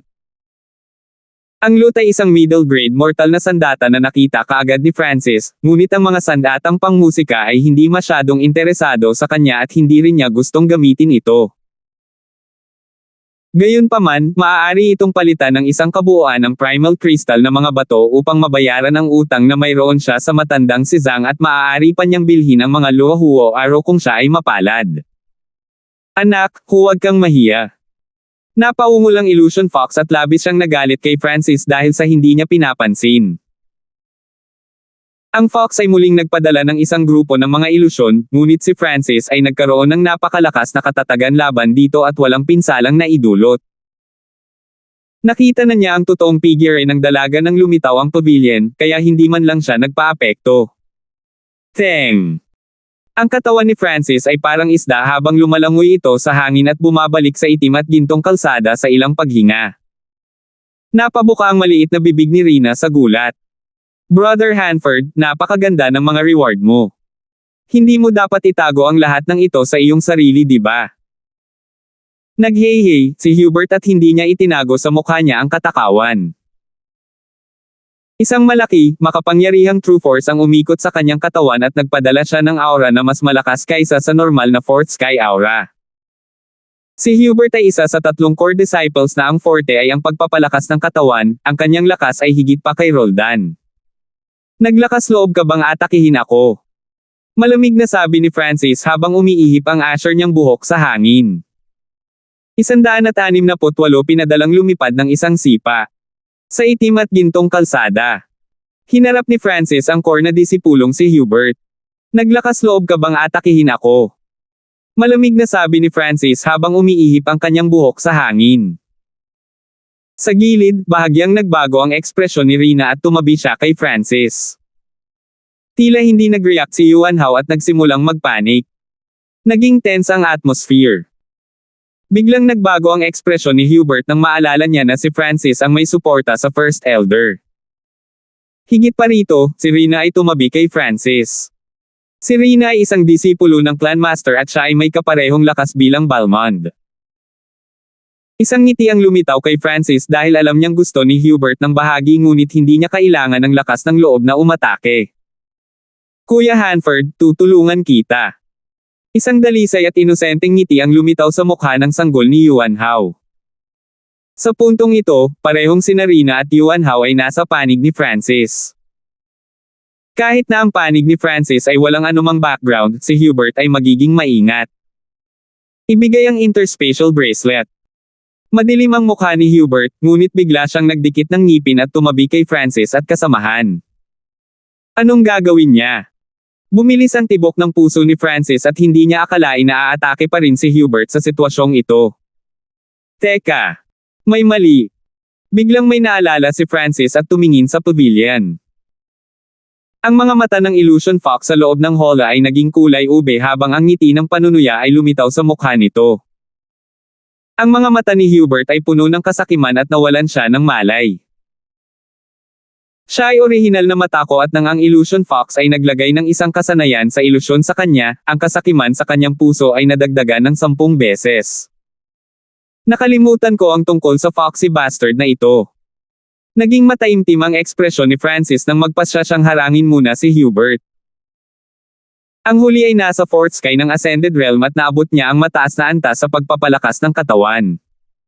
Wind Lightning Destruction. Ginamit ni Francis ang kanyang Heavenly Wind God technique at Silver Wall technique nang walang pag-aalinlangan at nagawa niyang harangan lang ang mga nakakabaliw na pag-atake ni Hubert. Feng! Matapos matamaan ang ulo, umatras ng ilang hakbang ang figure ni Francis. Nang hindi ginagamit ang kanyang kaliwang mata at ang kanyang bloodline na kapangyarihan, si Francis ay walang kapangyarihan. Kuya Hanford, ibigay mo ang interspatial bracelet. Isang malamig na boses ng binata ang narinig mula sa gilid. Ano? Naramdaman ni Francis ang isang alon ng hangin na lumapit sa kanya mula sa kanyang likuran at ang kanyang ekspresyon ay kapansin-pansing nagbago. Ang tao ay si Yuan Hao. Ha. Si Hubert ay tumawa ng nakakuloko habang ang kanyang mga pag-atake ay naging mas mabangis. Ngayon, nahaharap si Francis ng 2 pag-atake mula sa harap at likod ayon sa pagkakasunod-sunod.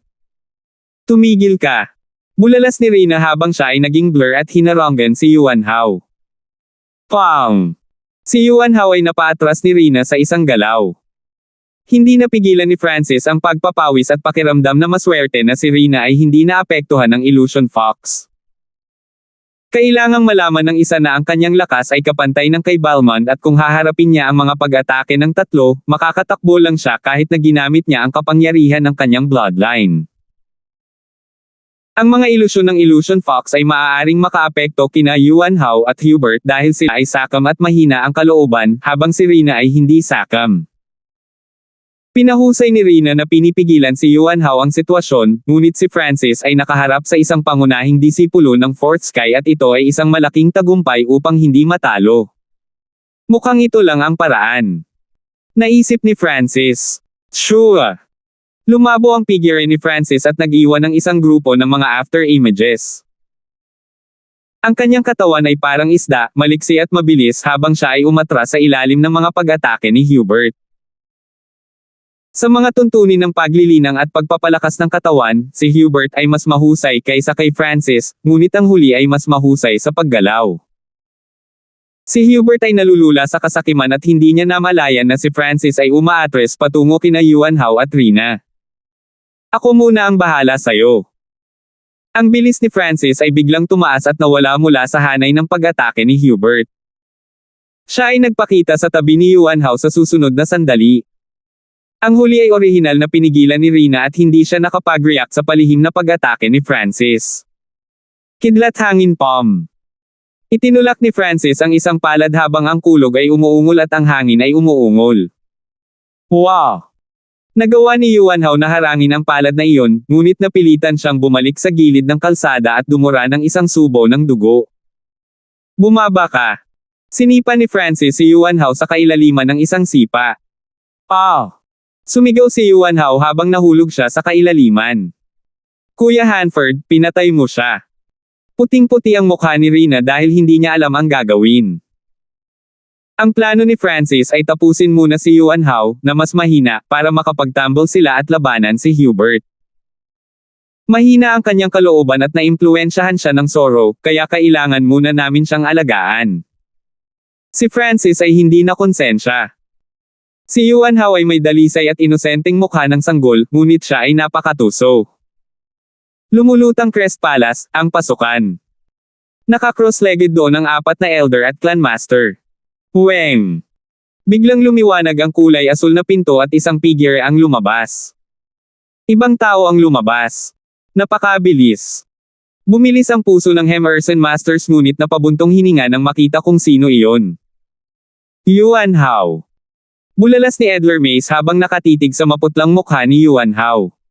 First Elder and Co. Hindi alam ang gagawin.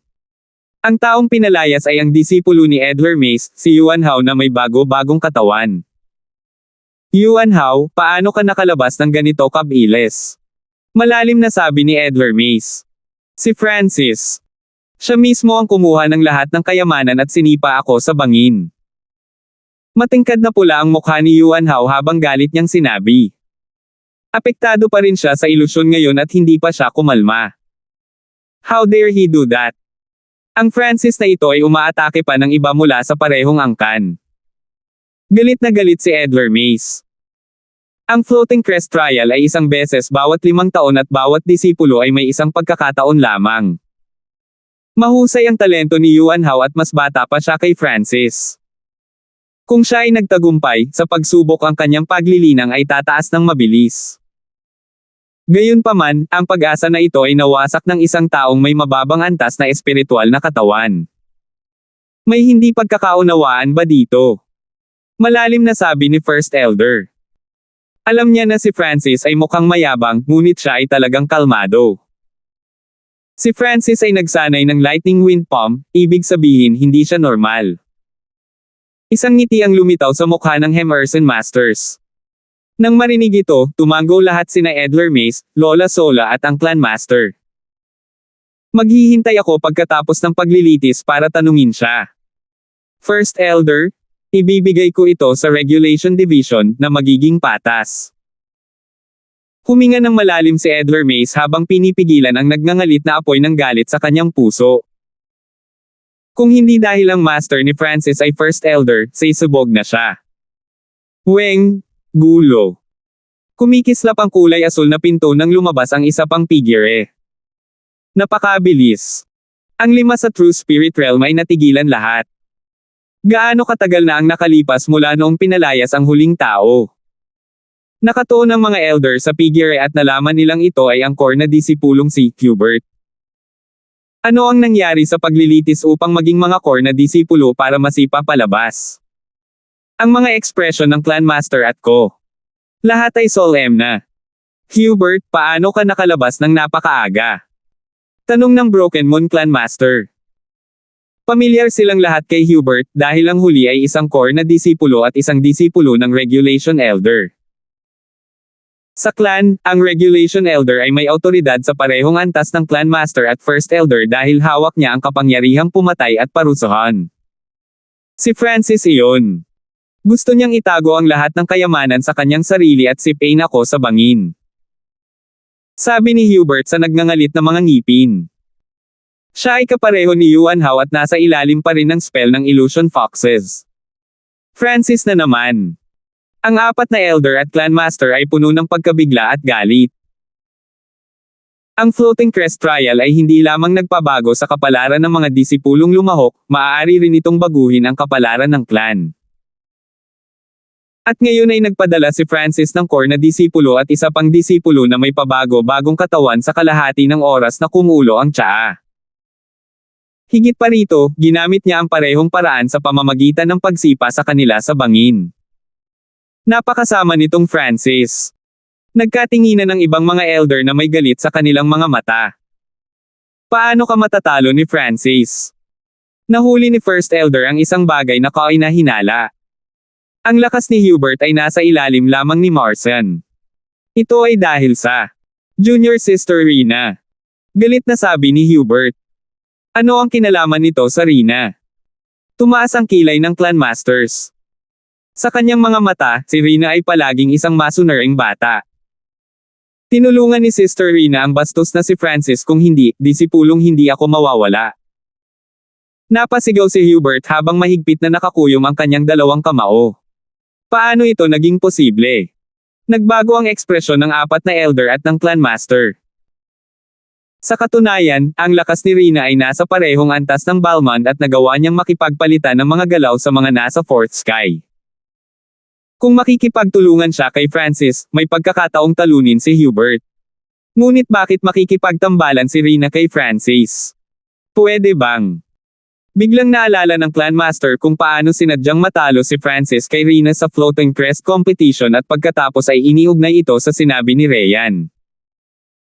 Ang ekspresyon ng Broken Moon Clan Master ay nagpaalala sa iba kung ano ang nangyari noong nag-away ang dalawa. Ang Francis na ito kahit na gumawa pa ng isang tao na kasing dalisay at inosente gaya ni Rina. Malamig ang mukha ng Clan Master nang lumitaw ang galit sa kanyang banal na mukha. Sa isang pagkakataon, ang mga elder ay hindi makapagsalita. Sa wakas, napagkasunduan nila, dapat nating parusahan itong Francis. Sa itim at gintong kalsada. Pang! Pinalipad ni Francis si Hubert sa isang sipa at pinunasan ng pawis sa kanyang noo, talagang mas malakas ang Hubert na ito. Salamat kay Sister Rina, nagawa naming talunin siya. Silang lahat. Namula ang mga mata ni Rina habang humihikbi. Gusto niyang tulungan si Francis noon dahil binyo-bully ang huli. Ngunit ngayon, sina Hubert at Yuan Hao ay parehong sinipa sa bangin. Si Francis ay medyo nagkasala kay Rina dahil kasalanan niya na si Rina ay isang katulong. Okay lang, may kakaibang hanay dito para kapag nahulog ang isa sa bangin, hindi sila mamatay at mapaalis pa rin. Tiniyak ni Francis. Sa kanyang kaliwang mata, ganap niyang kontrolado ang kanyang paligid. Teng! Bumagsak ang figure ni Francis sa hangin at muling lumapag sa harap ng pavilion.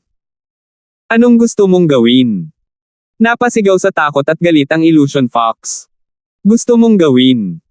Lahat ng ito ay dahil sa iyo. Binaliwala ni Francis ang pag-atake ng mental energy at tinapakan niya ang kanyang paapasulong. Boom! Matapos sina Yuan Hao at Hubert, sinipan ni Francis ang isa pang halimaw sa kailaliman. 169 na walang Batcave. Matapos si Pay ng Fox sa kailaliman, si Francis ay nagkaroon ng kasiyahang pakiramdam, na para bang siya ay bahagyang guman sa paggawa nito. Gayunpaman, naiintindihan niya na ang mga elder sa labas ay magkakaroon ng masamang imahe sa kanya. Ngunit sa kabutihang palad, si Rina ay kinaladkad din ni Francis sa malalim na tubig, kaya't mayroong kahit isang saksi. Lahat ng bagay sa mundong ito ay tungkol sa lakas. Kapag nakakuha ako ng nakakatakot na marka, ano ang magagawa ng mga elder sa akin? Bumagsak ang figure ni Francis sa hangin at bumalik siya sa itim at gintong kalsada. Pagkatapos tumakbo sa ere ng 2 beses, maging ang mga core na disipulo sa Fourth Sky ay makaramdam ng pagod. Ngunit si Francis ay may mababang grade na spiritual na alak sa loob ng kanyang interspatial na bracelet, na muling nagpuno sa kanyang enerhiya pati na rin ang pagtaas ng kanyang cultivation. Jang! Jang! Ang malalakas na yabag ng paa ay biglang yumanig mula sa likuran at lumitaw ang isang napakalaking anino. Hindi maganda, tumakbo ka. Nakita ng kaliwang mata ni Francis ang dambuhalang 2 pakpak na itim na halimaw at agad niyang sinenyasan si Rina na tumakbo. Tumakbo ang dalawa at tuluyan na silang nakataka sa itim na anino. Anumang oras na nasayang nila sa unang round ay maaaring mga hulugan ng kamatayan. Pagkaraan ng ilang oras, si Rina ay may luha sa kanyang mga mata. Ate Ran, anong nangyari? Curious na tanong ni Francis. Kasalanan ko ang lahat kung bakit napatalsik sina Kuya Lo at Kuya Son sa paglilitis. Tama si Ryan, hindi ka mabuting tao. Humihikbi si Rina at hindi pinansin si Francis habang siya ay naging isang after-image habang siya ay tumatakbo. Umiling si Francis at pinanatili niya ang kanyang bilis. Makalipas ang kalahating araw. Ang itim at bakal na kalsada ay tila nakarating sa dulo at may malaking berdeng pinto sa dulo.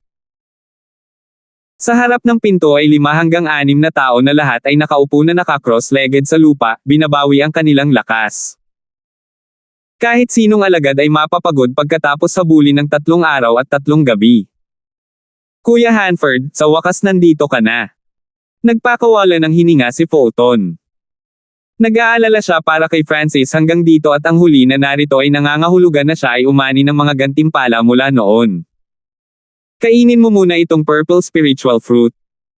Nag-abot si Francis ng prutas at matapos itong kainin ni Fulton, naramdaman agad ng huli ang pagbawi ng kanyang enerhiya at bahagyang tumaas ang kanyang cultivation.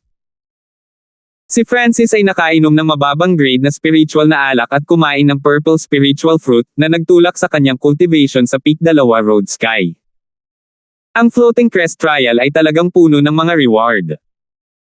Noong una kailangan ko ng kahit 1 buwan lang para maabot ang peak na second sky, ngunit nasa 3 araw na ako. Tuwang-tuwa si Francis. Kumislap ang kanyang mga mata nang makita niya si Rina sa malapit na nakaupo na naka-cross-legged sa lupa at binigyan niya ito ng isa pang purple spiritual fruit.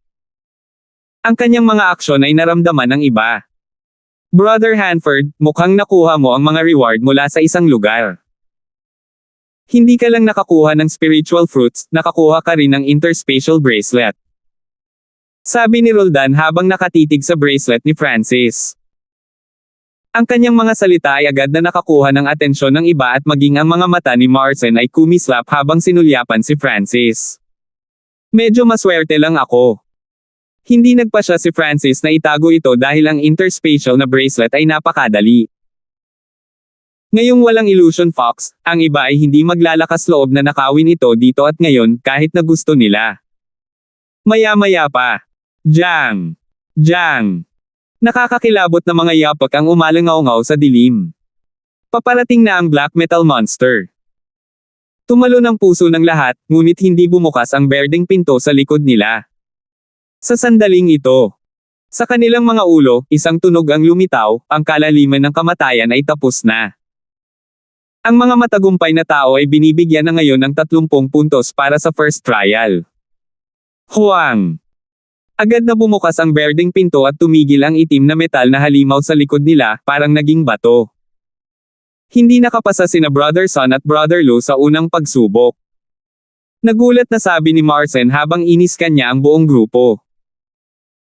Hindi mahalaga si Yuan Hao, ngunit si Hubert ay isang core na disipulo na ang lakas ay mas mahina lamang kaysa sa kanya. Si Brother Lu at Brother Son ay tinamaan ng mga ilusyon mula sa isang illusion fox at nahulog sa kailaliman. Bulalas ni Francis. Sina Roldan at Marcin ay parehong puno ng hinala. Lalo na ang una, kaya nahulog ang dalawa sa bangin at ikaw lang ang nakakuha ng mga kayamanan at umatras ng hindi nasaktan. Malamig na tumango si Francis bilang tugon at tinatimad siyang sumagot ng maayos. Ang salubing ito ay nagpagalit kay Roldan. Si Francis ay hindi pa nakapasok sa clan ng ganoon katagal at naglakas loob na siyang huwag pansinin siya. Sa pag-iisip noong araw na pumunta siya sa Gaius Palace at durugan si Lord Gaius at kinuha si Balmond, hindi man lang pinansin ni Roldan ang langgam na ito. Kailan umabot sa ganoong kataas na antas ang naturang langgam at nang ahas na huwag pansinin siya? Pag-uusapan natin ito pagkatapos ng pagsubok. Sa ngayon, lahat ay dapat tumutok sa pagsubok. Matalim na tiningnan ni Marcin si Francis at tinapos ang usapan. Seng! Seng! So!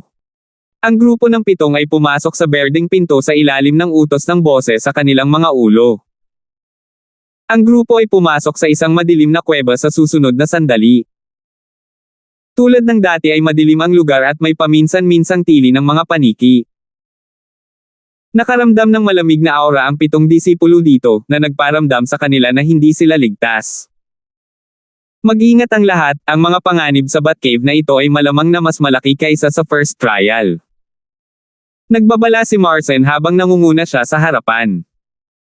Iniskan ni Francis ang paligid gamit ang kanyang kaliwang mata at lahat ng mga panganib ay natagpuan. Ang pangalawang pagsubok ay tinatawag na Lost but Cave, Lost. Nakatuon si Francis sa salitang, nawala. Sinuri niya na ang tanawin ng ikalawang pagsubok ay magiging lubhang komplikado at ang mga panganib ay nasa gitna nito sa parehong oras. Ang paglilinang ni Marcin ay ang pinakamataas na kahulugan na mayroon siyang pinakamalakas na pandama at nararamdaman na niya ang mga panganib sa hinaharap. Manatiling malapit sa akin at huwag mag-iwan ng radius ng 1 yarda. Sinabi ni Francis kay Fulton. Tumango ang huli. Ramdam din niya ang mga panganib sa kabila. Ang grupo ng 7 ay tumungo sa kailaliman ng kuweba sa isang tuwid na linya ngunit bago ang 100 yarda ay isa pang intersection ang dumating.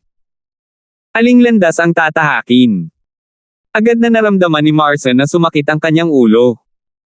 Sa bilis na ito, magiging lubhang mahirap, kung hindi imposible, ang maglakad palabas ng yungib. Isang ngiti ang lumitaw sa mukha ni Francis. Isang mapa ang lumitaw sa kanyang isipan, na kung saan ay ang mga landas na kanyang tinahak. Ito ay katulad ng isang tunay na mapa, kung saan ang lahat ng mga landas na kanilang tinahak ay nascan sa kanyang isipan. Tulad ng para sa mga lugar na hindi nila ginalugad, sila ay isang itim na batik. Sa kapangyarihang tulad nito, kahit ang malalaking maze ay sisirain ni Francis. Sa makatuwid, hindi siya nag-alala at kumilos siya tulad ng gagawin ng isang turista.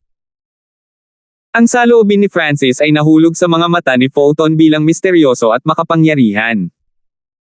Masyadong misteryoso ang kapatid na Hanford na ito.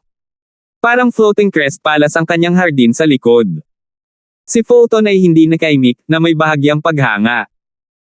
Sa pagharap sa isa pang intersection, iminungkahi ni Marcin, bakit hindi hayaan na kaming dalawa ni Brother Quan ang manguna sa isang pangkat at mag-iwan ng ilang marka sa mga landas na aming tatahakin. Walang tumanggi sa panukalang ito at sa pamamagitan ng talakayan, ang mga koponan ay ganito. Marcin, Balmond at Rochelle.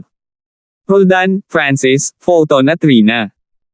Walang sinabi si Francis, ngunit nanlamig ang mga mata ni Roldan. Habang naghihiwalay ang dalawang grupo, nagmumula ang mga tili ng paniki sa loob ng mga kuweba habang lumilipad palabas ang mga paniki. Nakita ni Francis na ang mga paniki na ito ay may kakaibang pulang linya sa kanila at ang kanilang mga mata ay pula ng dugo. Ang mga hiyaw mula sa mga black bloodbath na ito ay nagpalamig sa kanilang mga mata. Mula sa isa sa mga pasukan ay lumabas ang 10 black bloodbath na umani kay Francis at kasamahan. Atake! Isang pilak na linya ang lumitaw sa palad ni Roldan habang agad niyang pinatay ang 3 black bloodbath. Ang mga paniki ay pangunahing nasa first o second sky ng Ascended Realm at isa lamang sa kanila ang nasa third sky. Nagpadala ito ng sonic wave na nagpakilo sa kanilang kamalayan.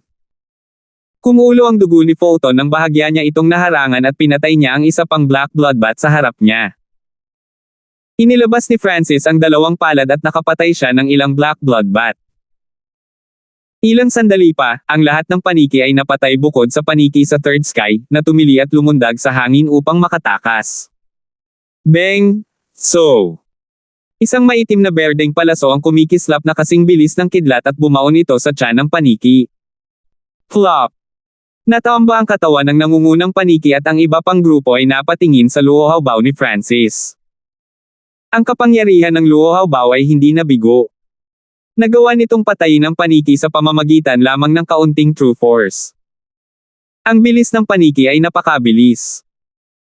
Kung gagamitin niya ang Golden Stairs Bow, ang bilis ng arrow ay hindi makakahabol at ang leader bat ay maaaring makaiwas dito. Matapos matagumpay na mapatay ang isang pugad ng mga paniki, ang grupo ay nagpatuloy muli sa paggalugad at habang sila ay lumalalim, ang mapa sa loob ng isip ni Francis ay unti-unting lumawak. Ngunit sa parehong oras, ang hindi kilalang mga itim na lugar ay naging mas malaki. Ang ekspresyon ni Francis ay bahagyang solemn dahil ang laki ng Batcave na ito ay mas malaki kaysa sa inaasahan. Matapos maglakad ng ilang sandali, isa pang grupo ng mga paniki ang lumitaw pangunahin sa first at second sky. Ang ikalawang pagsubok ay nangangailangan ng mga kalahok na mag-walkout sa loob ng 5 araw. Sa ilalim ng sitwasyong ito, kami ay mapapagod hanggang mamatay. Sinuri ni Francis. Sa loob lamang ng 1 oras, ang grupo ni Roldan ay nahaharap sa pag-atake ng 100 paniki. Magpahinga ng kaunti ang lahat. Umupo si Roldan na naka-cross-legged sa lupa upang mabawi ang kanyang lakas. Si Francis, Fulton at Rina ay medyo magaling dahil nakakain sila ng purple spiritual fruit, ibig sabihin ay medyo puno pa rin ang enerhiya sa kanilang katawan. Ang natitirang enerhiya ay maaaring tumagal ng 1 o 2 araw. Isang figure na kasing liit ng 1 linya ang biglang lumitaw mula sa loob ng kuweba at ito ay sumanib sa paligid. Ano yun? Naramdaman ni Roldan na sumakit ang kanyang baywang na parang nakagat. Sure! Isang kulay abong makamandag na ahas ang umiwas sa true force ni Roldan at Commandant. Hindi maganda. Yaw snake iyon, na nakakalason. Napaungol si Roldan sa sakit nang magsimulang maging purple at manhid ang bahaging kinagat niya. Sa puntong ito, bumuhos ang malamig na pawis mula sa kanyang noo. Sina Fulton at Rina ay parehong nakaramdam ng lamig. Ito ba ang ahas? Napangiti si Francis habang iniipit ng kanyang 2 daliri ang isang kulay abong makamandag na ahas na patuloy na nagpupumiglas. 170. Ang kulay abong makamandag na ahas ay humigit kumulang 3 pulgada ang haba at ito ay bahagyang mas makapal kaysa sa isang hinlalaki. Ang kapangyarihang taglay ng snake twisting ay madaling makapatay ng cultivator sa first sky, ngunit ang mga daliri ni Francis ay parang bakal habang sila ay kumapit sa ahas. Patayin mo na. Hindi maganda. Nalalason ako. Berde ang mukha ni Roldan habang nakaupo sa lupa, sinusubukang ilabas ang lason. Parehong kakaibang tiningnan ni Fulton at Rina si Francis. Tahimik ang ahas at sumanib na ito sa paligid maging si Roldan ay nakagat at kahit na ang huli ay naging pabaya dahil sa pagod, makikita pa rin ang deadlines ng ahas. Ngunit si Francis ay tila may bantay na siya para mahuli ang ahas ng napakadali. Naghinala pa si Fulton na alam na ni Francis na naroon ang ahas, ngunit hindi niya sinasadyang binalaan si Roldan. Hehe, ito ay ang Gray Shadow Dark Snake, isa sa mga pinaka-nakakalason na yaw beast na may epekto sa pagpapamanhid ng kalaban. Sa loob ng 1 oras, ang lason ay kakalat sa buong katawan at maging ang mga magsasaka sa Ascended Realm ay mawawala ng kontrol sa kanilang katawan. Hanggang sa mamatay sila sa gutom. Bahagyang ngumiti si Francis. Nang marinig ito, naging kulay abo ang mukha ni Roldan dahil kakain lang siya ng detoxification spiritual pill, ngunit wala itong epekto. Mabilis na dinurog ni Francis ang Gray Shadow Poisonous Snake at inilabas niya ang apdo ng ahas pagkatapos ay kinain ito. Mapait at maanghang ang lasa ng apdo, ngunit nang makapasok ito sa katawan, isang mainit at nagliliyab na pakiramdam ang kumalat sa buong katawan niya. Ang enerhiya sa apdo ng ahas ay maaaring palakasin ang kaluluwa ng isang tao at linisin ang tunay na puwersa. Ang pagsubok na ito ay talagang puno ng mga kayamanan.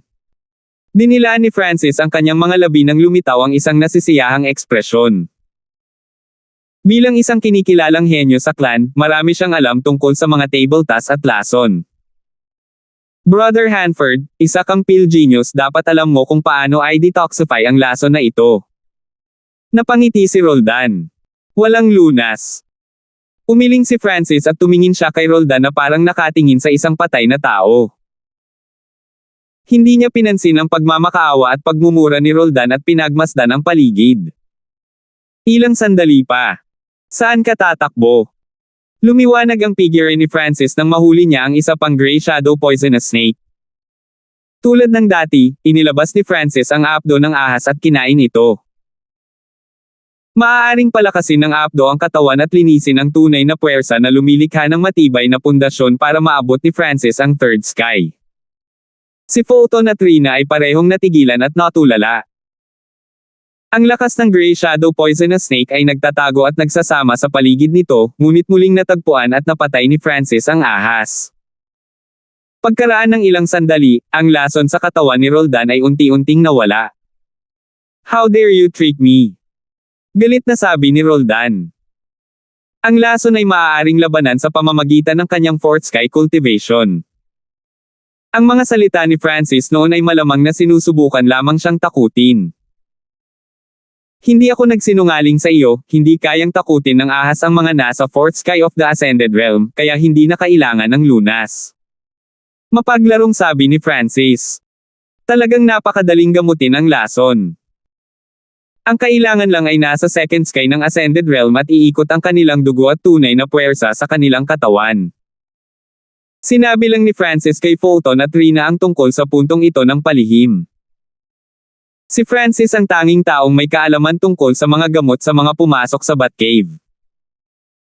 Siyempre, may isa pang tao na maaaring marunong ng medisina at iyon ay si Rochelle. Ang kanyang amo ay si Lola Sola, ang pinakamahusay na pillmaster sa clan. Sa pagiging alagad niya, dapat ay maraming natutunan si Sola. Tere na. Napakapangit ng ekspresyon ni Roldan, ngunit wala siyang magagawa. Si Francis ay parang isda sa tubig ngayon at mas bagay siya para mabuhay. Higit pa rito, tila nakikinig sina Fulton at Rina kay Francis. Para sa susunod na isang araw at isang gabi, ang grupo ng apat na ay nag-scout sa paligid ng maze. Paminsan-minsan, haharapin nila ang mga pag-atake ng mga Black Blood Bat. Bukod doon, mayroon ding mga mapanganib na Yao Beast na nagtatago sa mga kuweba tulad ng Grey Shadow Poisonous Snake, Butterflies at maging mga sawa. Tila kinontrol ni Francis ang lahat at tinulungan lang niya sina Fulton at Rina isang beses o dalawang beses. Si Roldan ang nakaharap sa lahat at napagod siya habang sina Francis at kasamahan. Parang isda sa tubig. Habang nasa daan, nakapatay si Francis ng maraming ahas at kinain ang kanilang mga apdo, na nagbigay daan sa kanya na maabot ang mga kinakailangan upang makapasok sa third sky. Sa makatuwid, ibinigay niya ang ilang apdo kay Fulton at ang huli ay umabot na ngayon sa huling yugto ng second sky dahil sa Purple Spiritual Fruit at Snake Apdo. Ang Francis na ito ay masyadong kakaiba. Tumindig ang mga balahibo ni Roldan sa kanilang dulo. Sa ilalim ng sitwasyong ito, hindi lamang niya nagawang kalkulahin si Francis. Siya ang nakatagpo ng panganib sa bawat oras. Sa kabutihang palad, siya ay nasa fourth sky ng Ascended Realm na nagbigay daan sa kanya upang mabuhay. Nagpasya si Roldan na makipaghiwalay kay Francis dahil siya mismo ang nasa panganib sa bawat pagkakataon. Ito ay napakalaking pagkakataon. Pakiramdam niya ay kinakalkula ito ni Francis sa bawat oras. Kanina pa tayo dito. Biglang sabi ni Francis habang nakaturo sa isang intersection. Sa daan, patuloy niyang ginagawang perpekto ang mapa sa kanyang isipan, ngunit ang mapa ay hindi pa ganap na nakumpleto. Sinuri at tinansya ni Francis na dapat ay nilakad nila ang isang katlo ng daan at sa ibang araw, dapat nilang mahanap ang posisyon ng exit. Brother Hanford, dahil ang iyong memorya at ang bilis ng reaksyon ay napakahusay, bakit hindi ka manguna? Sinadya ni Roldan. Oo naman. Agad na sumagot si Francis. Sa ganitong paraan maaari niyang tuklasin ang mga lugar na hindi pa nila napupuntahan at mahanap ang daan palabas. Ang resulta ay ang landas ni Francis ay nagkaroon ng napakataas na rate ng pakikipagtagpo sa mga Black Blood Bat. Habang lumalayo sila, mas marami ang mga paniki. Hindi mapalagay si Francis na parang may pugad ng paniki sa unahan. Habang iniisip niya ito, maraming hiyawan ang maririnig mula sa unahan. So. Walang limitasyong mga tunog ng lumilipad na mga hayop mula sa loob ng mga kuweba. Retreat. Kapansin-pansing nagbago ang ekspresyon ni Francis. Ang kanyang anyo ay kumikislap kasabay ng isang nanginginig na tili ng puso na naglalaman ng enerhiya sa pag-iisip. Naramdaman ng lahat na sumakit ang kanilang isipan at tumutulo ang dugo sa tenga at ilong ni Fulton. Sa susunod na sandali, isang solid, punong 100 o higit pang mga Black Blood Bat ang lumukso sa apat. Ang pinuno ng paniki, sa harap, ay may wingspan na 2 hanggang 3 yarda at bawat hampas niya ay hihipan ng alikabok sa hangin. Isa itong hari ng paniki at nagpakawala ito ng nakakatang na tili, na naging dahilan upang mawala ng kontrol ang tunay na puwersa ng grupo. Malamang malapit sa fifth sky ang pagtatanim ng paniki. Nakatingin sa kumpol ng mga itim na paniki, tumayo ang buhok ni Francis. Ngunit sa kabutihang palad, hindi siya naapektuhan ng tili ng haring paniki. Ang apat na ay napalibutan at nakipaglaban sa isang mahirap na labanan. Sa mga kritikal na punto, ginamit nila ang kanilang mga hakbang sa pagpatay. Kidlat hangin palm. Inilabas ni Francis ang sunod-sunod na palad na pumapatay ng ilang paniki sa bawat pagkakataon. Backwave sword technique. Hinawakan ni Fulton ang kanyang mahabang espada at ikinaway niya ito sa hangin na nagdulot ng mga airwaves na bumabalot sa mga kalapit na paniki. Si Roldan ang may pinakamataas na cultivation at nakipagtulungan siya kay Rina upang labanan ang Bat King. Ang Bat King ay sumisigaw ng maraming beses na nakaapekto sa kanilang kamalayan at sina Roldan at Rina ay hindi ito maalis sa loob ng maikling panahon. Kasabay nito, ang mga itim na bloodbath sa malapit ay dumami sa bawat isa sa kanila kahit man lang sa first sky. Break! Biglang naglabas si Roldan ng mahabang tansong espada at hiniwa niya pasulong. Ang isang espadang ito ay agad na pumatay ng 10 paniki at nag-iwan ito ng madugong marka na napakalalim na ang buto ay makikita sa hari ng paniki. Ang isang espadang iyon ang nagtulak sa hari ng paniki na umatras. Middle grade mortal weapon. Bahagyang nagulat si Francis. Isa itong middle grade mortal weapon, katulad ng kay Rochelle. Ngunit ito ay 2 beses hanggang 3 beses na mas malakas kaysa noong nasa kamay ni Roldan. Magandang pagkakataon na patayin ang hari ng paniki. Nagliwanag ang mga mata ni Francis. Tumakbo.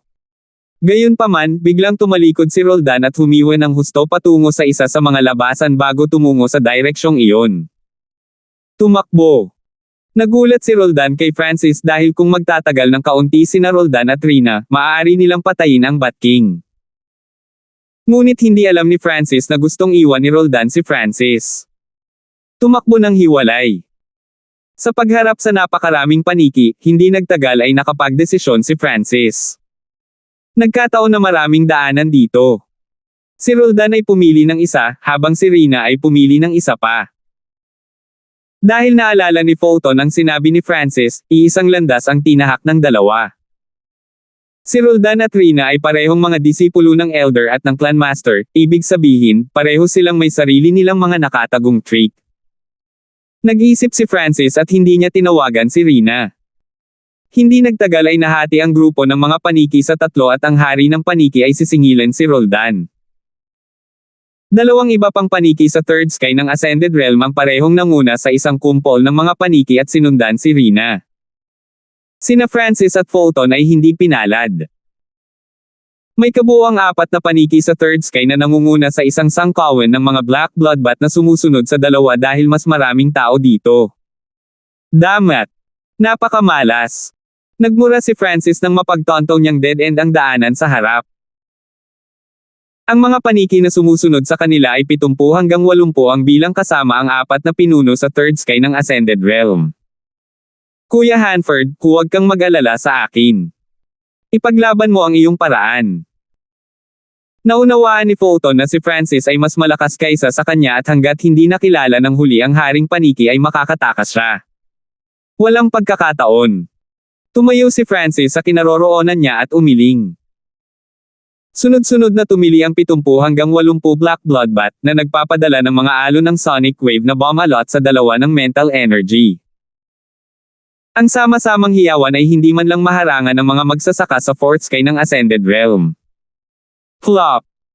Tumagas ang dugo mula sa bibig, tenga at ilong ni Fulton habang siya ay hinimatay. Mas maganda sa ganitong paraan. Si Francis ay nakatayo sa gitna ng pag-atake ng enerhiya ng pag-iisip at pinaikot niya ang kanyang tunay na puwersa upang harangan ang enerhiya ng pag-iisip.